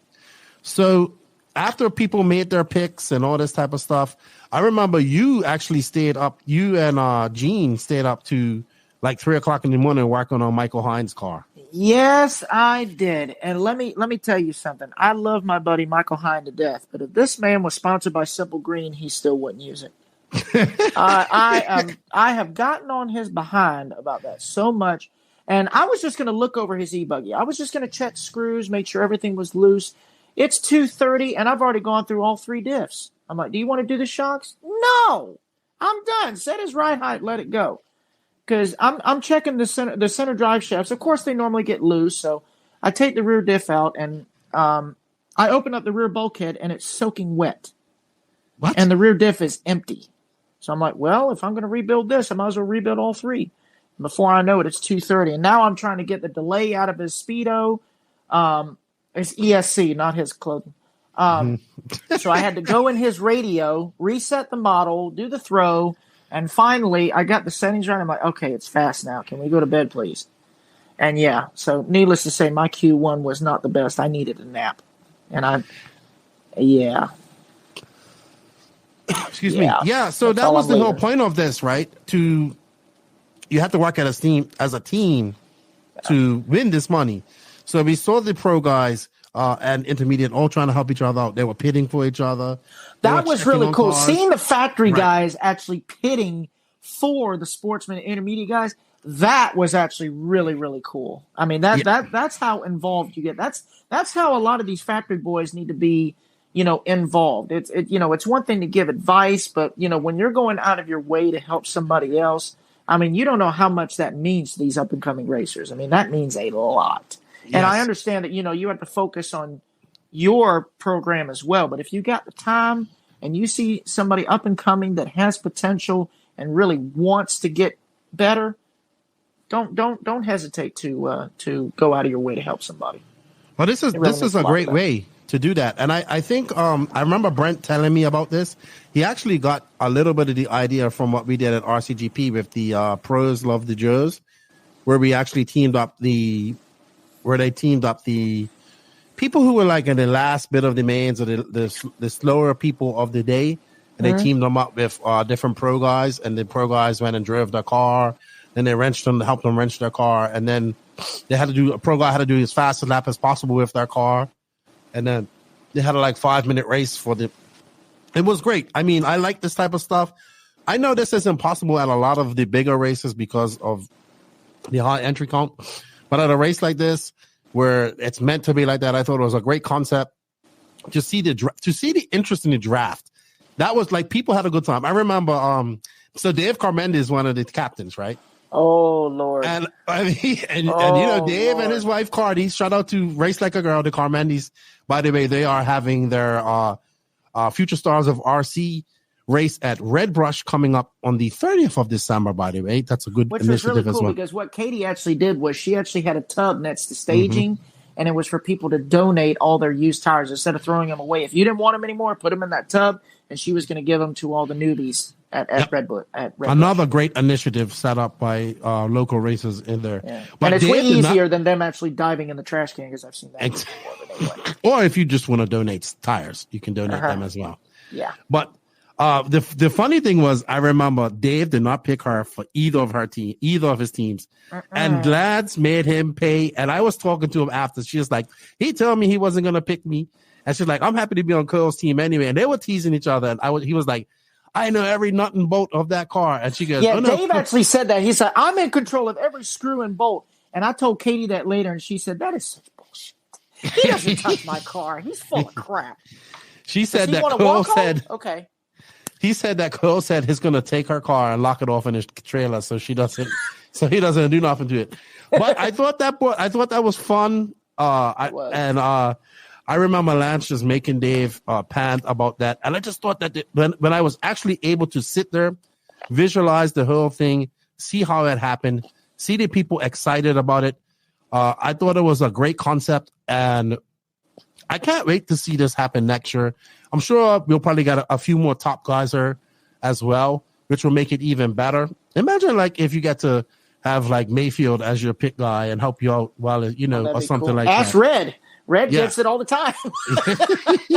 Red gets, but that's the whole thing. I think that what a lot of events overlook is, you know, they just add pro and sportsman or pro open and sportsman just for the entries. But one of the most important classes is sportsman, because that is supposed to be your up and coming group, the future of the hobby. And you can't ignore those people because they are the real driving force of the hobby. Oh, 100%. But it gives those people a chance to, you know, a lot of people are nervous to go up and talk to some of these pro guys at events. And this was a little bit more laid back, not as tense as some of these events. So now this guy has to come to you, right? And talk to you and help you out because you mean something. You mean the most points to him as a sportsman guy. You mean the more points than his intermediate. So I think it's a great way to bridge that gap. And I just wanted to say, man, shout out to Brent Densford and whoever teamed up with him to do that, because I thought it was a great concept. I know when he was telling me about it, I was like, okay, I get it, but I don't get it. But when I actually saw it and how it all worked out, I was like, dude, I think this was awesome. I really enjoyed it. It was really good. It was really good. And I think Cole Ogden should seek a sponsorship with Coors Light. That's all I'm saying. Oh, man. Oh, my God. Dude. That camp definitely likes they love the Blue Mountains. The Blue Mountains and Coronas. So they go from the Blue Mountains of the Coors. What is it? The Blue Mountain of the Rockies to across the border in Mexico with Coronas. But they had a good time. They teamed up with their teams. I saw them helping them out. And I think the whole draft night was just a great concept. It was well done Lance was like, ooh, I had no idea what I was doing, but I think it went pretty good. And I said, yeah, I done good. And I remember Brent was even relieved, and he said, that went better than I expected. Well, I will say also that somebody brought some delicious moonshine to the party, and that made it all clear. Also, yes. And we had some vittles afterwards, too. So then Brent had food for us. We did have some finger foods. Yeah, nothing like I definitely went and got myself about those little Hawaiian sandwiches. Oh my gosh, there's Hawaiian ham and cheese sandwiches. Hawaiian bread. Oh yeah. I must eat about 8 of them things. I was hungry. I was so hungry. So that was also very, very nice of him to cater some food for everybody. And I greatly appreciate it. And I just thought that was a great concept. And if he was on the fence of how things worked at this race, that's how it worked. Now, I hope that next year it can be to maybe Truggy if they get more people there. Obviously, I think 15, it's supposed to be 15 people. I think 15 people is comfortable. That holds. It's basically supposed to be the amount of people that will be in a main, right? Yeah, I think the pro entries really dictate how the rest of it goes. More or less. So I hope that, and it doesn't have to. I think it was a great mix of like pros, like Cole Ogden, like a Spencer Heckert, and like Camden Lime, and then we had regional pros. Like yourself. You actually had a very good weekend as well, race wise. I did. Once I took a nap, I was fine. Yes, but I thought it was just. Into that, okay. Yeah, but it was an awesome concept. I think if you're on the fence about the whole RC program thing, I hope we explained it. And I think I know now that after this draft night, next year's draft night is going to be even more epic. Like, I think I know it. It would be cool if they actually knew who the pro guys were, and then each guy had like a t-shirt and hat made up, and like how they actually do like a NFL football draft. Oh, they come out, and then you have like, I choose such and such person, and they take the hat, and they take the shirt, and they take a picture, and then they'll be like, that would be cool. No, that would be freaking just be cool. like this all the time, like Camden Lime, pro, I choose intermediate driver, Joe Schmo, and all that. Actually, Camden he did it proper. He did in the 2023 RC Pro-Am Draft round 1. Oh yeah, he was formal. Oh yeah. So wow. Okay. It was good to see. Good to see. All right, so then Saturday brought along the qualifying. Now, being as there wasn't many entries, we decided to do 10-minute qualifiers, so people got a shit ton of track time. 10-minute qualifiers, like about 2-minute warm-ups, and we did 3 qualifiers. I mean, that was a lot of run time. We were still done a decent hour. Yes, I think we got done at 9, 10-ish. 10. Yeah, we were supposed to be done earlier, but we had to call for a lot of volunteer term marshals because of lack of entries. Yeah, that's the only problem. So, but I will say this: in the pro class, Cole Ogden was the toast of the time. He was so freaking fast in e-buggy and nitro buggy. I was like, dude, this guy's gonna walk away with it on Sunday. And like Camden Line struggled. Spencer Heckert struggled. Oh, Spencer Heckert struggled to Q3. He showed up at Q3. Because in Q3 in e-buggy and nitro buggy, he was just on a different level. He found the tire. He found the tire. S3 hole shots. This was definitely a hole shot, old school type of track. I joked to guys. I said, I will put old crime fighters on and just stay in the fluff. Yeah, if I had some triple Ds, that probably would have been, because I'm personally, I've never found triple Ds to work for me, but I'm told that the pillow ball cars like triple Ds a lot better. Because they have a lot of forward, but not so much side. But that's just me. But I think had I given them a chance and had some, I think triple Ds would have been a good tire for car.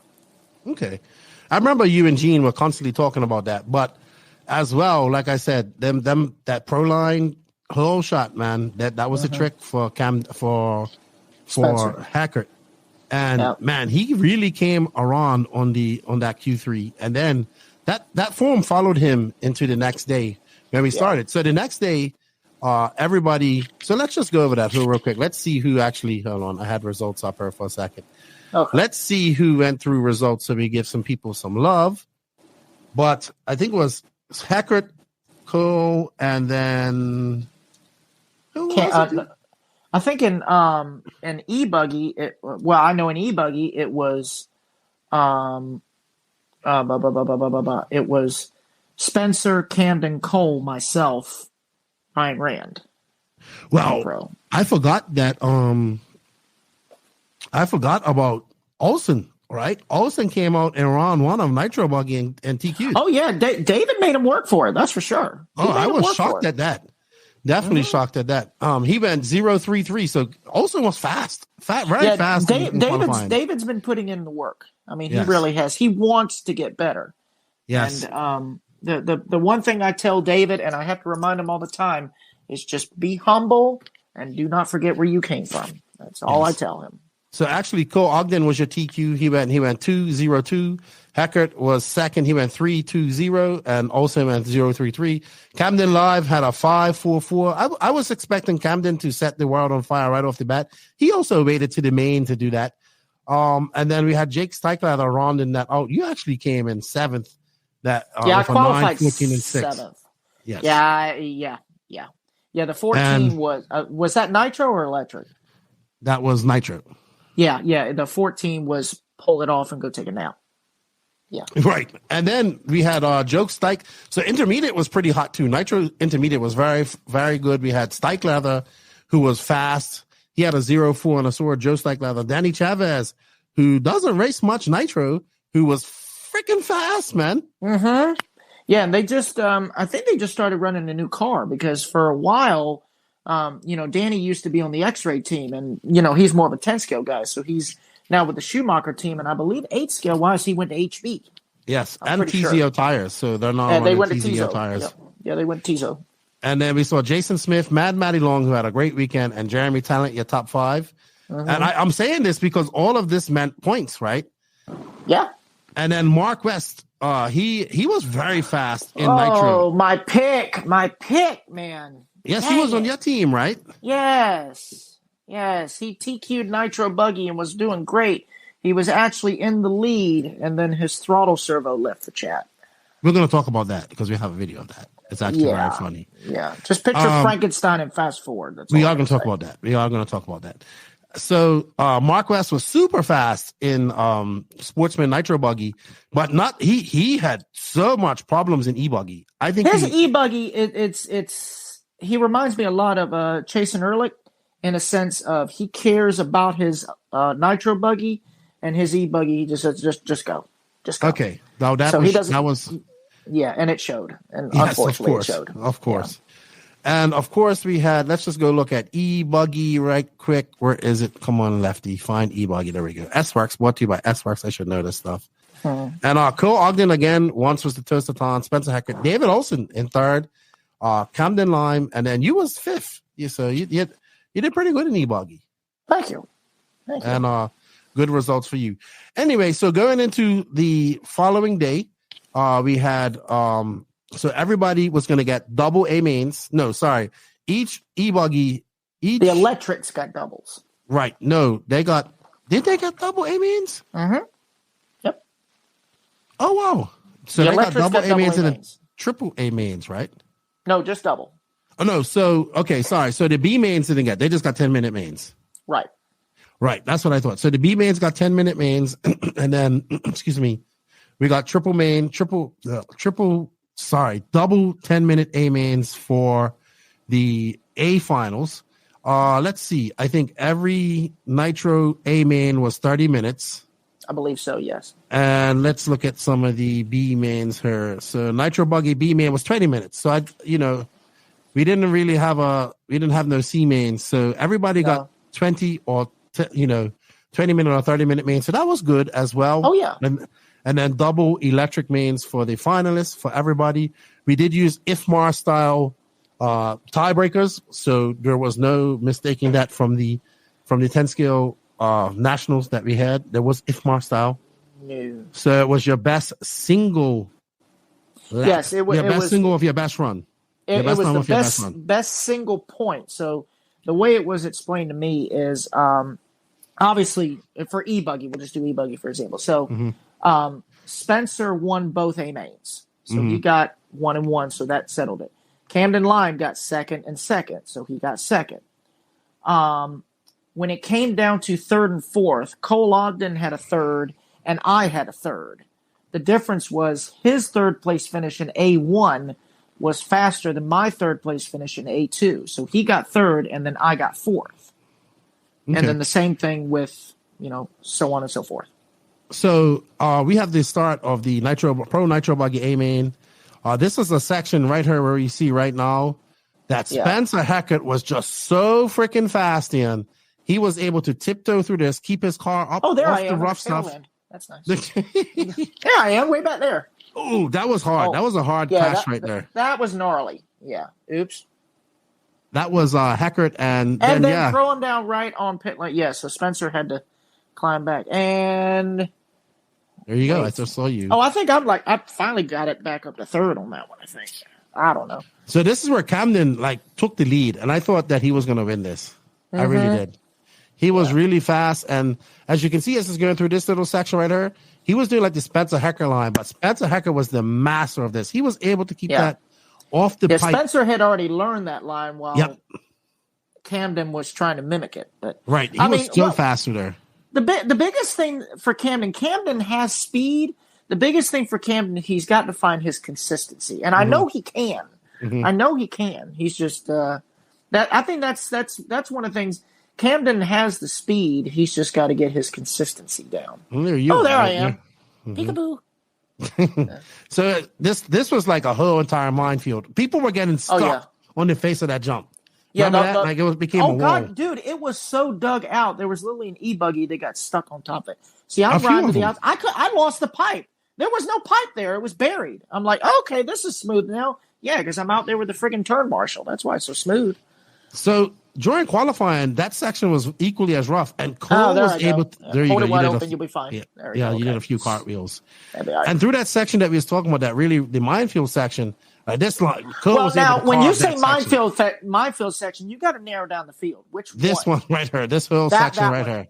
Yeah, and then coming through her, massive hole. There was a massive hole on that drop down to where if you actually hit it, you would actually jump into the face, and it would just be bad news. So you either had to find inside or outside. Because this was the whole thing of it was getting so beat up. The whole motto "less is more." That was definitely true. But we saw Spencer able to just keep his car on the inside of so many of these lines. Let's see if Cole's. See how Cole's using that. Yeah, see right there was so blown out. If you had a tire that grabbed, if you barely touched the wheel, it would either grab traction or grab a hole. See, Cole hugged it too tight, and he just had the pipe there. Good, Marshall, Manny. But yeah, I mean, you had to be very gentle with your trigger and very gentle with your throttle. See, and Days just did the same thing I did. Oh, wait a minute. Party foul. Somebody get Jake. That was Jake. Anybody?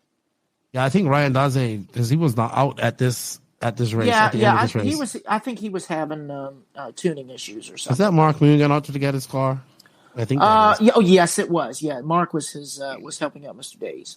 Okay, so we had this main. I thought it was a great main to the end because Heckert. I can't remember if he ran away with it or not. I know that him and Camden battled almost to the very end. Yeah, and I think it came down to the last pit stop. Right, because what Camden had to do was get out in front of. So Heckert had to come in one more time. He either had to come in one more time for splash and go or just risk it, right? He probably could have went, but Camden had to get out in front of him and get about a 5 to 6 second lead in front of him to capitalize to get over that. And I'm just now watching this for the first time because I didn't see. Yeah. So he almost did, and then he just started making. I think he made that 1 or 2 mistakes, and then that's kind of put him to the back. And then that allowed Heckert to come in. I just remember Scott's down there in pits is got the fuel gun. You can see he's nervous. He's like, oh, and then Heckert's like, no, not this lap. And then finally came in full of splash. And I thought that he drove very well and a well-deserved win. I think he did a good job. Yeah, he was who everybody that won classes at this race.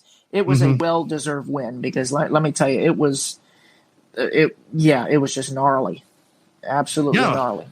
It was a good race, man. I thought that the A main of this race was really good. Let's go through some of the results. So let's look at the Pro A main anyway, and see who won this. Well, we know it was Spencer Heckert, Camden Lime, David Olson, Ryan Ram, Patrick Rossiter.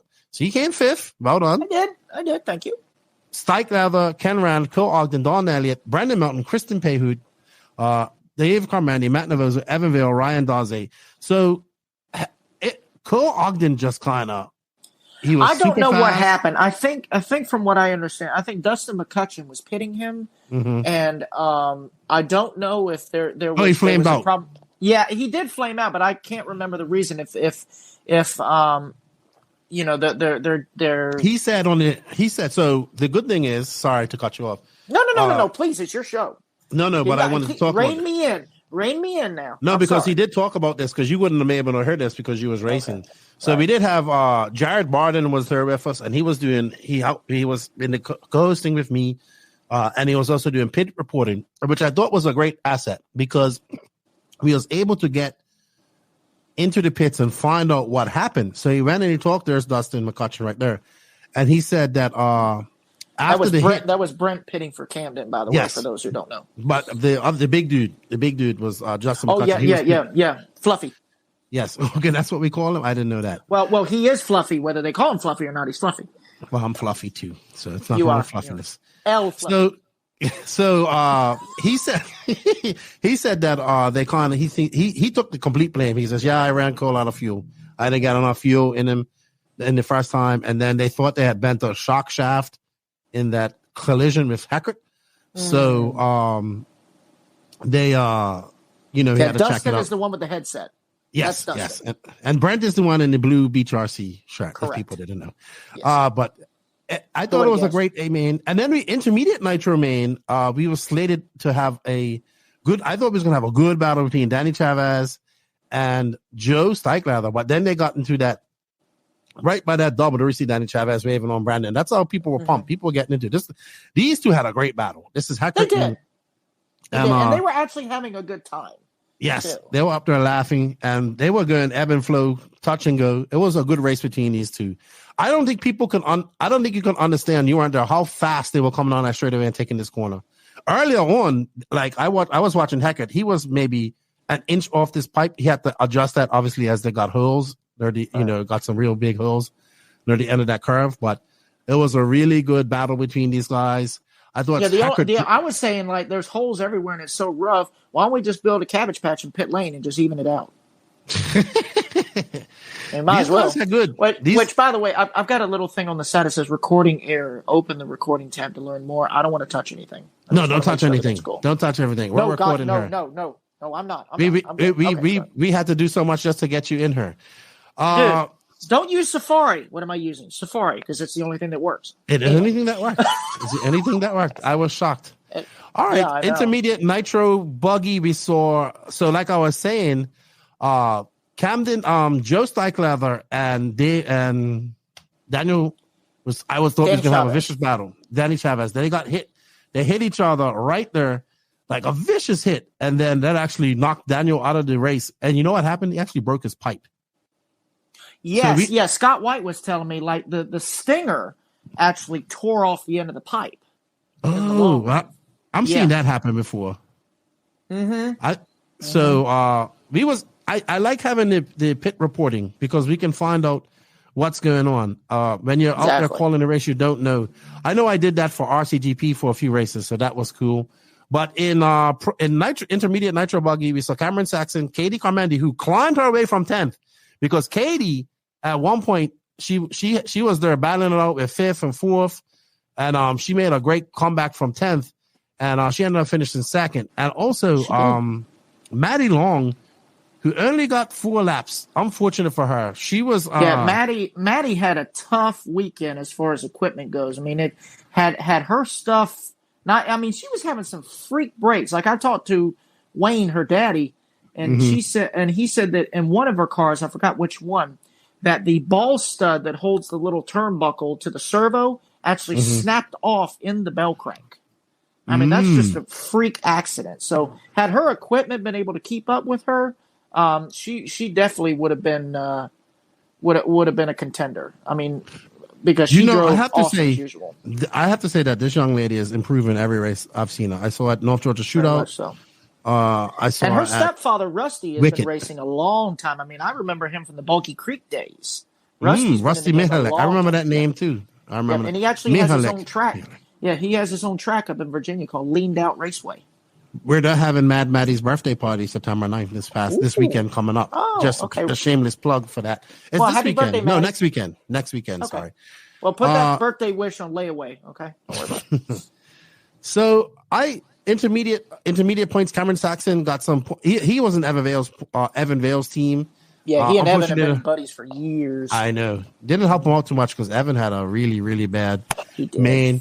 And then let's go to Sportsman Nitro Buggy results. Let's go. Here we go. So we saw John DeSanti, who had a great weekend.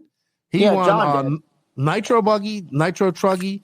Davey Talent came second. Corey Humphreys, who I met at Masters of Dirt last year, who did not have any 8-scale cars. He just had like a Mini B, 2 Mini Bs, and some 10-scale cars. And now he's like, Lefty, I now have 12 RC cars. I'm so much money in the hole. And I said, hey, buddy, you can't take it when you go. Enjoy it. Dennis Brew and Dennis Allison finishing 5th. Man, I thought that they did a good job as well. And I thought the E-Truggy mains were good too. I have to say that Ryan Rand's Techno E-Truggy was the absolute best car out of every single car I saw there this past weekend. He was on another level. His Techno E-Truck looked really good. And I have to say that those guys, I know I have to say this, but them guys at Ogo, they have found themselves a damn good truggy tire. They're coming along. They're coming along. The Flowers boys. Yeah. At Peach State Hobbies have really been pushing that stuff. Them and Curtis Crummus, they've really been pushing those tires. And the tire game market is just being flooded with all these other companies, and it's hard to stand out. But you like Brent's? Did you see Brent's pit strategy there? I'll show you back. Pit. Yeah. Back that up real quick. My ADD was in the wrong spot. Yeah, but you are about the Flowers. I'll show you Brent's pit. Yeah. That car was so hooked up. Mm-hmm. Them truggy tires that they have, I think they're new. Twisters, really, I think they're called, or something like that. Something like that. I don't know, but all I know is that man's truck looked the best out of everybody's. Every vehicle that I saw there, that E-Truck was the best. Yeah, that was definitely as gnarly as that guy. That was definitely a truggy track. Definitely a truggy track. Let's critique Brent's pitting skills. He's actually got very good form. Yeah, he's pitting Camden. Excellent catch. Nice. Fill it up. See that he does a swing back and then lets it go. So he's getting full momentum. Yes. Very good pit stop. All right.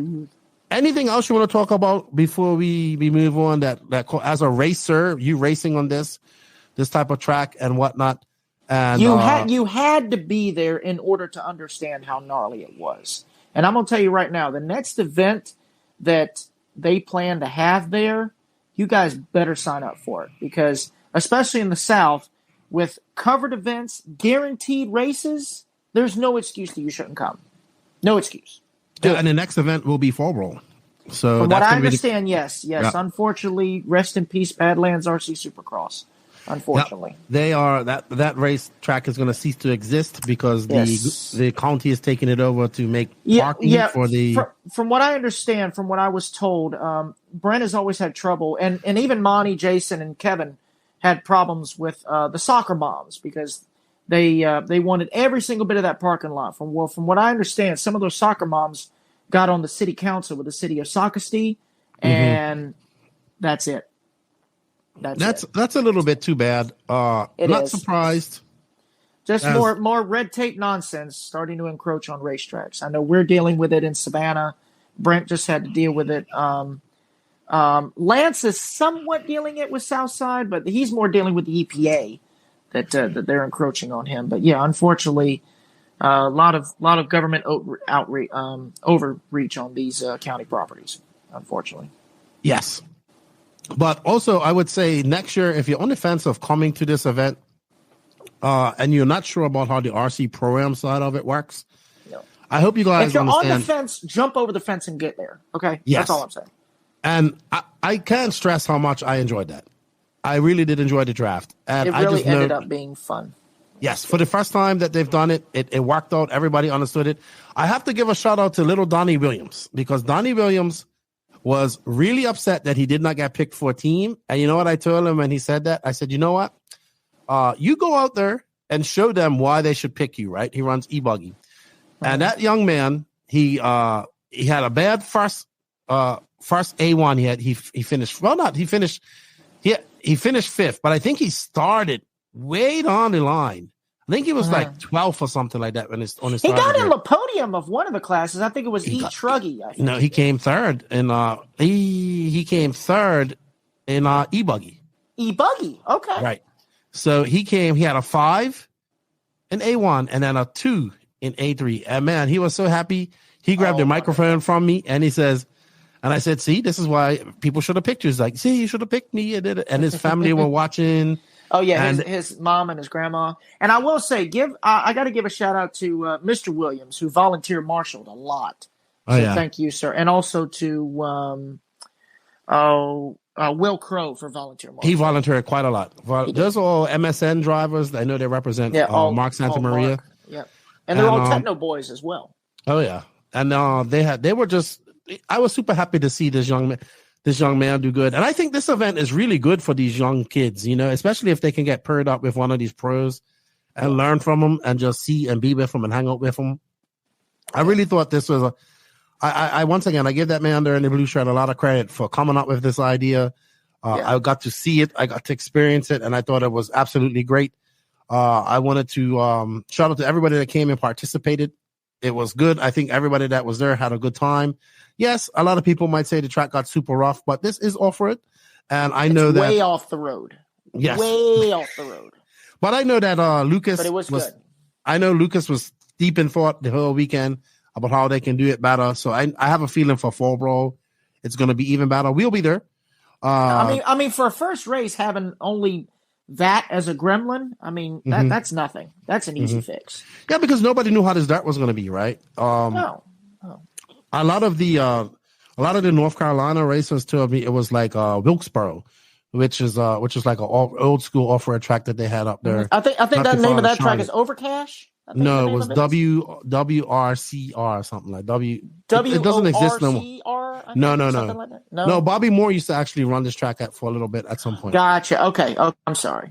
Right. It's been a while since I've been in North Carolina, so I apologize. Yeah, it's been a while since it's been open. So I thought it was a great event. I implore you to come next year if you can. It's you can fly into Charlotte and drive there, or most people will drive there. I look forward to Fayetteville would probably be a little closer if there's an airport in Fayetteville. Also, with Fall Brawl being there, we know that over the years, Fall Brawl has had that gremlin of, you know, being the first weekend of December, always getting some rain. Yes. So we won't have to worry about that now. Nope. And Brian Burnett has already said when he builds the Fall Brawl layout, it will keep its Badlands Supercross theme. Okay. So this layout was very tame because, you know, he wanted to see how the dirt behaved. And in the long run, when the layout was smooth, it was fairly easy. But adding all the gnarliness, there was the challenge. So he said definitely he's going to go a little more extreme for the Fall Brawl layout, which again is the first weekend of December. Okay, so we'll be there, I believe. I'm looking forward to it. It's Dad's birthday, so that's how I remember. Okay. It's always on Dad's birthday. So I wanted to talk about a few things that happened. I know the internet went a little bit crazy over. Let me see if I can play this. Let me see if this is the. No, is this the pit stop where we saw? I was looking for the video of the crazy pit stop that we had. Oh, from Monty? Yes. Yeah, you played it yesterday on the waffle. Which, by the way, congratulations, Mr. Steve. I forgot about that. Congratulations to Mr. Steve. No, did I play it on the waffle? I don't think I did. Yes, you did. I know. I watched it last night. It was there. I don't think it was me because I don't have it. I don't think I played it last night.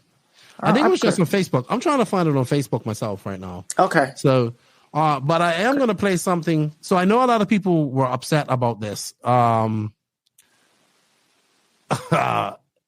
Because we saw I think it was Monty Rita who came flying in. Yeah, the pit lane became a jump, which, you know, going back to the old school days, a lot of tracks actually used to put a wheelie bar in the end at the beginning of pit lane to prevent that. And wow.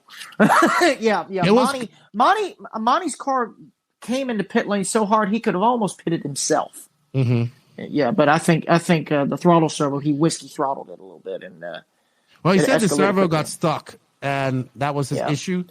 Now, granted, Monty, Kevin, and I think Jason, all three of them have not even cranked their cars up in at least 4 months, at least, if not 8, because they just been busy with life.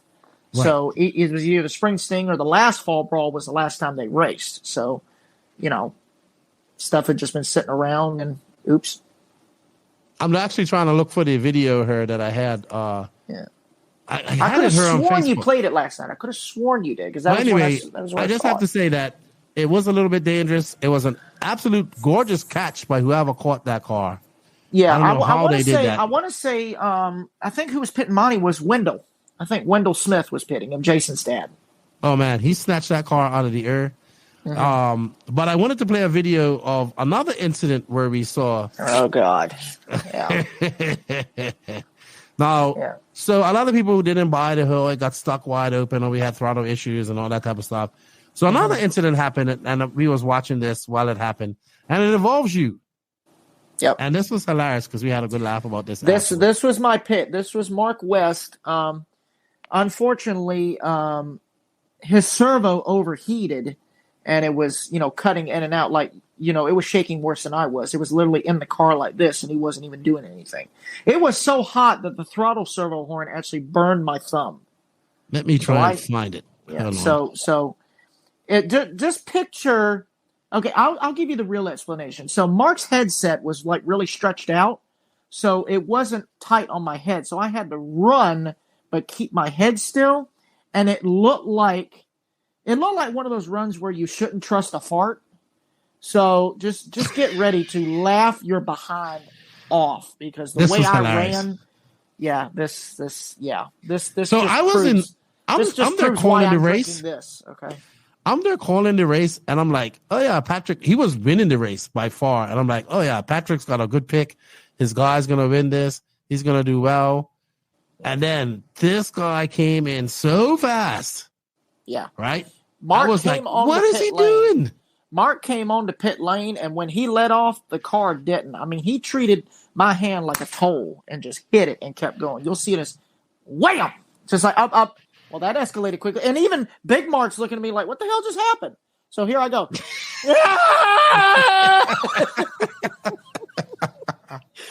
Oh, my God. I thought I saw a candy bar on the track or something. That's why I was running so hard. So let's have a look at that. Let me replay that one more time.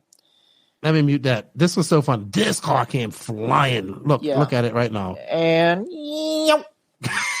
I'm like, what? Did you mean to do that? I'm like, hold on. I thought he meant to do it. I thought he just missed your spot. Yeah. I'm like, did you mean to do that? He's like, no, I'm not doing that. So that's when I ran over there, and I immediately tried to go for the throttle servo, but it was twitching like crazy. So I just turned it off manually and then held the throttle servo and just killed it with my hand because I'm like, no, this thing. He says, is there any way saving it? I'm like, no, dude. The friggin' servo's burning up hot, and it's twitching. So we're done. We're done. Let's see that again. One more time. For the pits.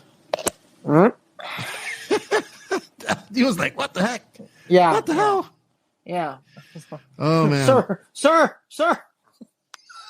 Oh, my gosh. Mark, I'm right here, dude. Where are you going? I know. That was crazy. And even the look on Big Mark's face, he's just like, he didn't know what to think. I didn't know what was going on. No. But that brought an end. I think we finished up around 4:30-ish. Yeah, I think about. And then that's always the sad thing, right? When you do these events, everybody gets there on Thursday. It's always, everybody's excited to be there. And then when it's time for the event to be over, Sunday people are when gone. You're winding down. Yeah. Yeah. So we started packing up, and then the floodgates opened. Oh my gosh. God. Yeah. The water was ankle deep. Like literally, we had to go find Lance's gas can, which was across the parking lot. Mm-hmm. It literally floated away. Your boat, your RC boat, it was almost high enough because you had about a 4-foot stand it was sitting on, and the water got about halfway up the stand. Yeah, I thought we was going to see it floating somewhere and see it test its buoyancy, and it tested us because we couldn't.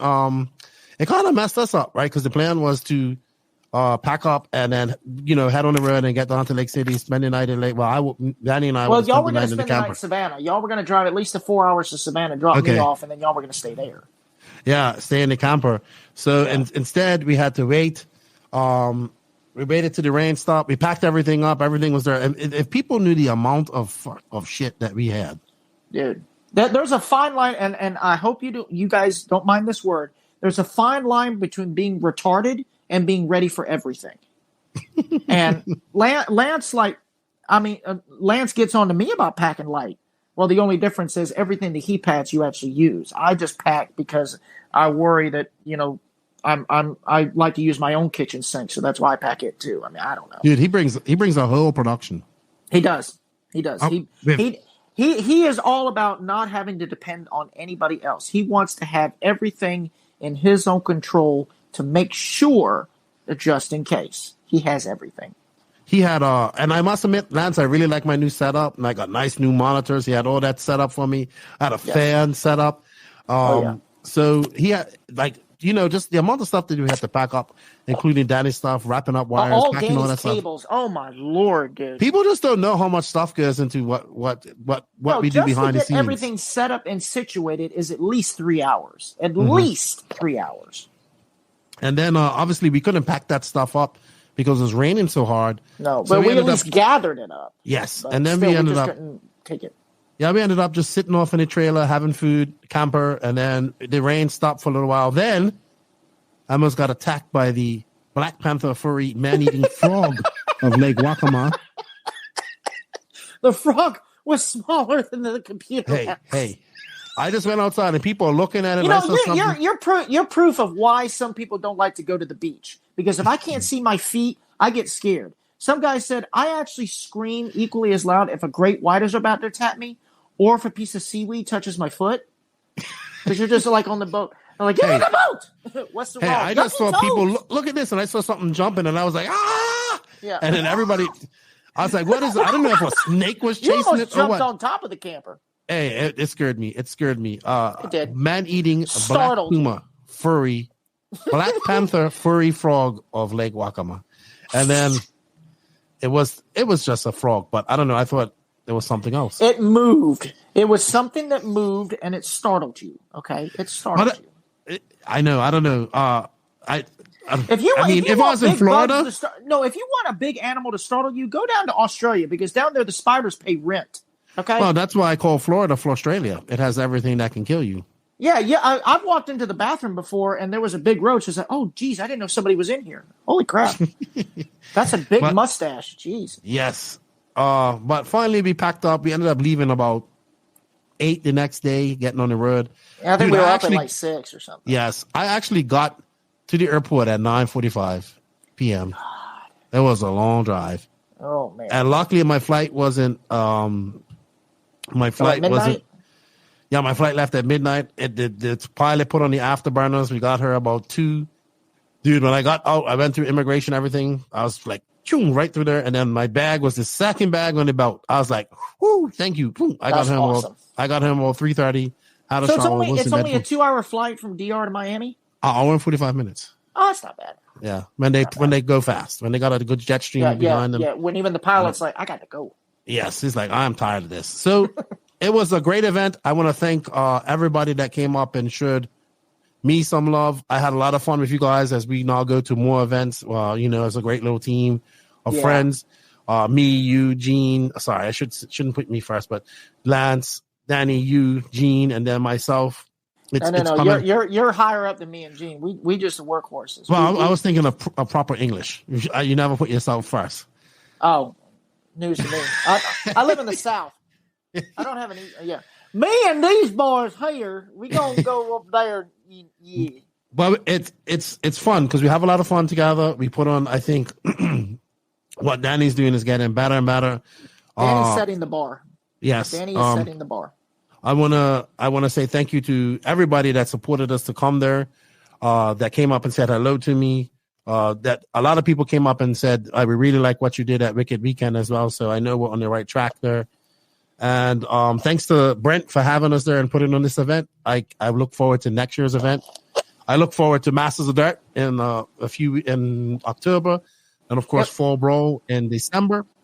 And then you got AMS in there in between in November, Veterans Day weekend. We got a busy schedule ahead of us. Oh, yeah. And then, of course, we have Georgia Peach State coming up in a few weeks. Not even a few weeks, a couple weeks, like 2 weeks. 2 weeks. Yeah, not 2 weeks from tomorrow. Yes. Yep. And that's what that waffle was about last night. Congratulations to Mr. Steve.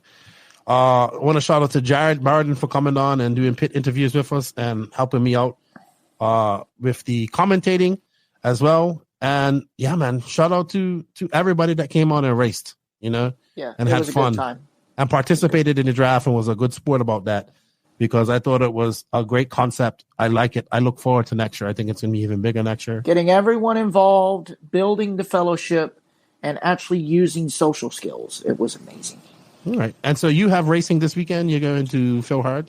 I do, yeah. We got our second round of our points series tomorrow, so I'll be race director. I may even, actually, let me turn the camera, show all my stuff. See my short course that I just got done building. That's Dad's GT car. My 10 scales and my 8 scales are still at the front door. Where does your dad race GT? He built it thinking that he was going to go down to South Florida with those guys, but he built it, practiced with it in the driveway, and then gave up on it. Is it electric or? No, it's nitro? A nitro. It's actually an S-Works. Oh, okay, nice. GT's I like GT. I have a GT here. You can't see it. I have a Mugen one. Yeah. That I need to put together. All right, Patrick, I thank you for coming on. I will see you at the Georgia Peach State Classic. I think we'll probably get together after that and do a recap. It's looking to be a good event. We have a couple of pros going to that. We have Jared Tebow, Lutz, Seth and Dalen Wiggins coming. Jones as well. Borden. So we got who? Oh, Bordon's coming? Joey Borden. Yep. All right. So we got a good, decent amount of guys coming. And that's another race with a lot of races going on. We have the Worlds.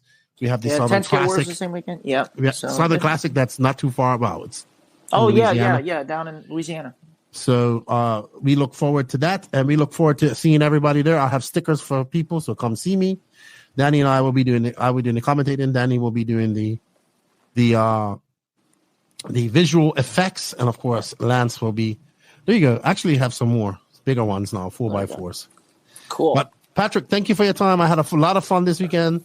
We had a lot of fun together, all of us hanging out, and thank you everybody for supporting what we do, because we can't do none of this without you, myself, and the people that Danny and everybody that does this. And I look forward to seeing you all at Georgia Peach State.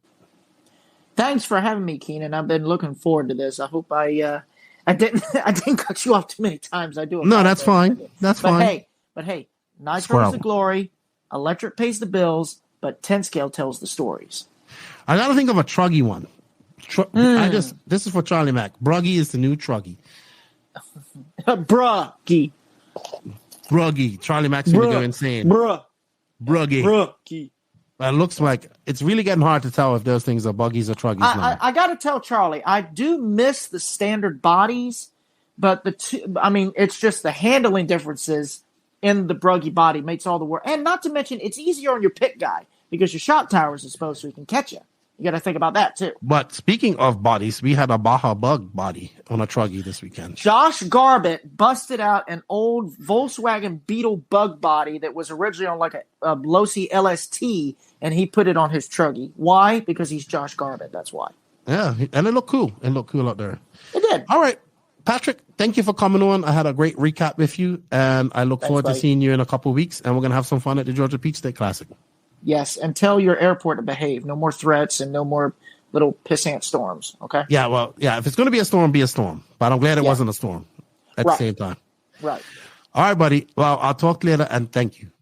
Thank you. Good fun. Have fun at Pete Phil Hard tomorrow. I'm going to try. And everybody else stay safe, and we will see y'all soon.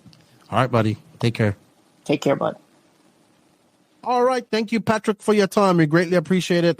Always a fun time with Patrick, avid racer. I've known him for many years. The RC program was an awesome race. I'm looking forward to Fall Brawl there in December. And if you guys are on the fence about the RC program, check it out next year. It's really good. I enjoyed it. And I think you will too, especially the drafting. I really enjoyed that. Not much more to say. No rants, no hot race, hot laps, nothing like that. Shout out to Hot Race once again, man. Shout out to Hot Race and Juan Carlos Canas. Much deserved victory for JCC. He's been on fire, on great form. And I just know that they're super happy about that. Check out Hot Race at JTP stores in America if you want to get some. And, of course, you know where to get them in Europe. And thank you, Hot Race, for all their continued support, Nicola and everybody over there, Robert. And, congratulations, JCC, man. Good job to you. Once again, thank you to everybody that came up and said hello to me at the RC program. It was really good to meet you guys and that people that enjoyed what we done at Wicked Weekend. Shout out to Jared Barton for coming on. Finally got to meet him. his help in the pit interviews as well as co-commentating. And good luck at the Thunder Alley race this weekend and the 12 scale worlds. I might be at the 12 scale worlds. I'm not sure if I'm going to be there. But good luck with that, Jared. Shout out to Lance MacDonald for getting me there. I appreciate it. Lance has some big plans as well. Always shout out to Danny Paz for his hard work. Shout out to my boy, Blake Baker, man, for helping me out and surprising me with something really cool for my son. I really appreciate that. We'll see more of that once it gets here and my son gets to unbox it. So I appreciate that, man. Just, sometimes you meet people in RC. I have a few friends like this that you just end up being cool with. And Blake's become one of those guys. And actually, I'll be traveling with him and the Colberts up to Georgia Peach State Classic here. So we do have some other content coming out this next weekend. Also, I forgot. If you haven't already, get over there and check out Lucas Lauren's documentary. That thing is badass. It's getting some good numbers. Go check it out. It's a great documentary for the Nationals. Congratulations, Lucas. That's my boy too. Always good to see Lucas as well. I'll see him probably at I don't know if it's going to Peach State, but I will see him at the Fall Brawl, obviously. And I think Lucas was very happy of what they've done at the race, at the track as well. So with that said, I am going to stop jibber jabbering. Good luck to everybody that's racing this weekend. We will have a European recap coming out next week, and I'm hoping, fingers crossed, the V-Day said he would come on next week so we can interview the V-Day. That will probably be released, or I will definitely have a podcast release in the week that I'm traveling. I'm going to the Hydrogen GP. Look out for my content from that. I'll be sharing links for that. It's going to be good to see the RC Racing TV guys again. Matt, if you're listening to this, which I know you ain't, I would like to get a shirt, so don't forget. I know you guys, European size is a little bit smaller, so I need a big boy American shirt, please. And great coverage, by the way, by Nick and Frank and Ash and everybody at the Euros. It was awesome. I enjoyed it. I hope you guys enjoyed it. I always like watching European racing. We don't get to see enough of it. I look forward to Buggy Land. I hope I'm there. RC gods, help me get to Buggy Land. I'd love to go back to Madrid.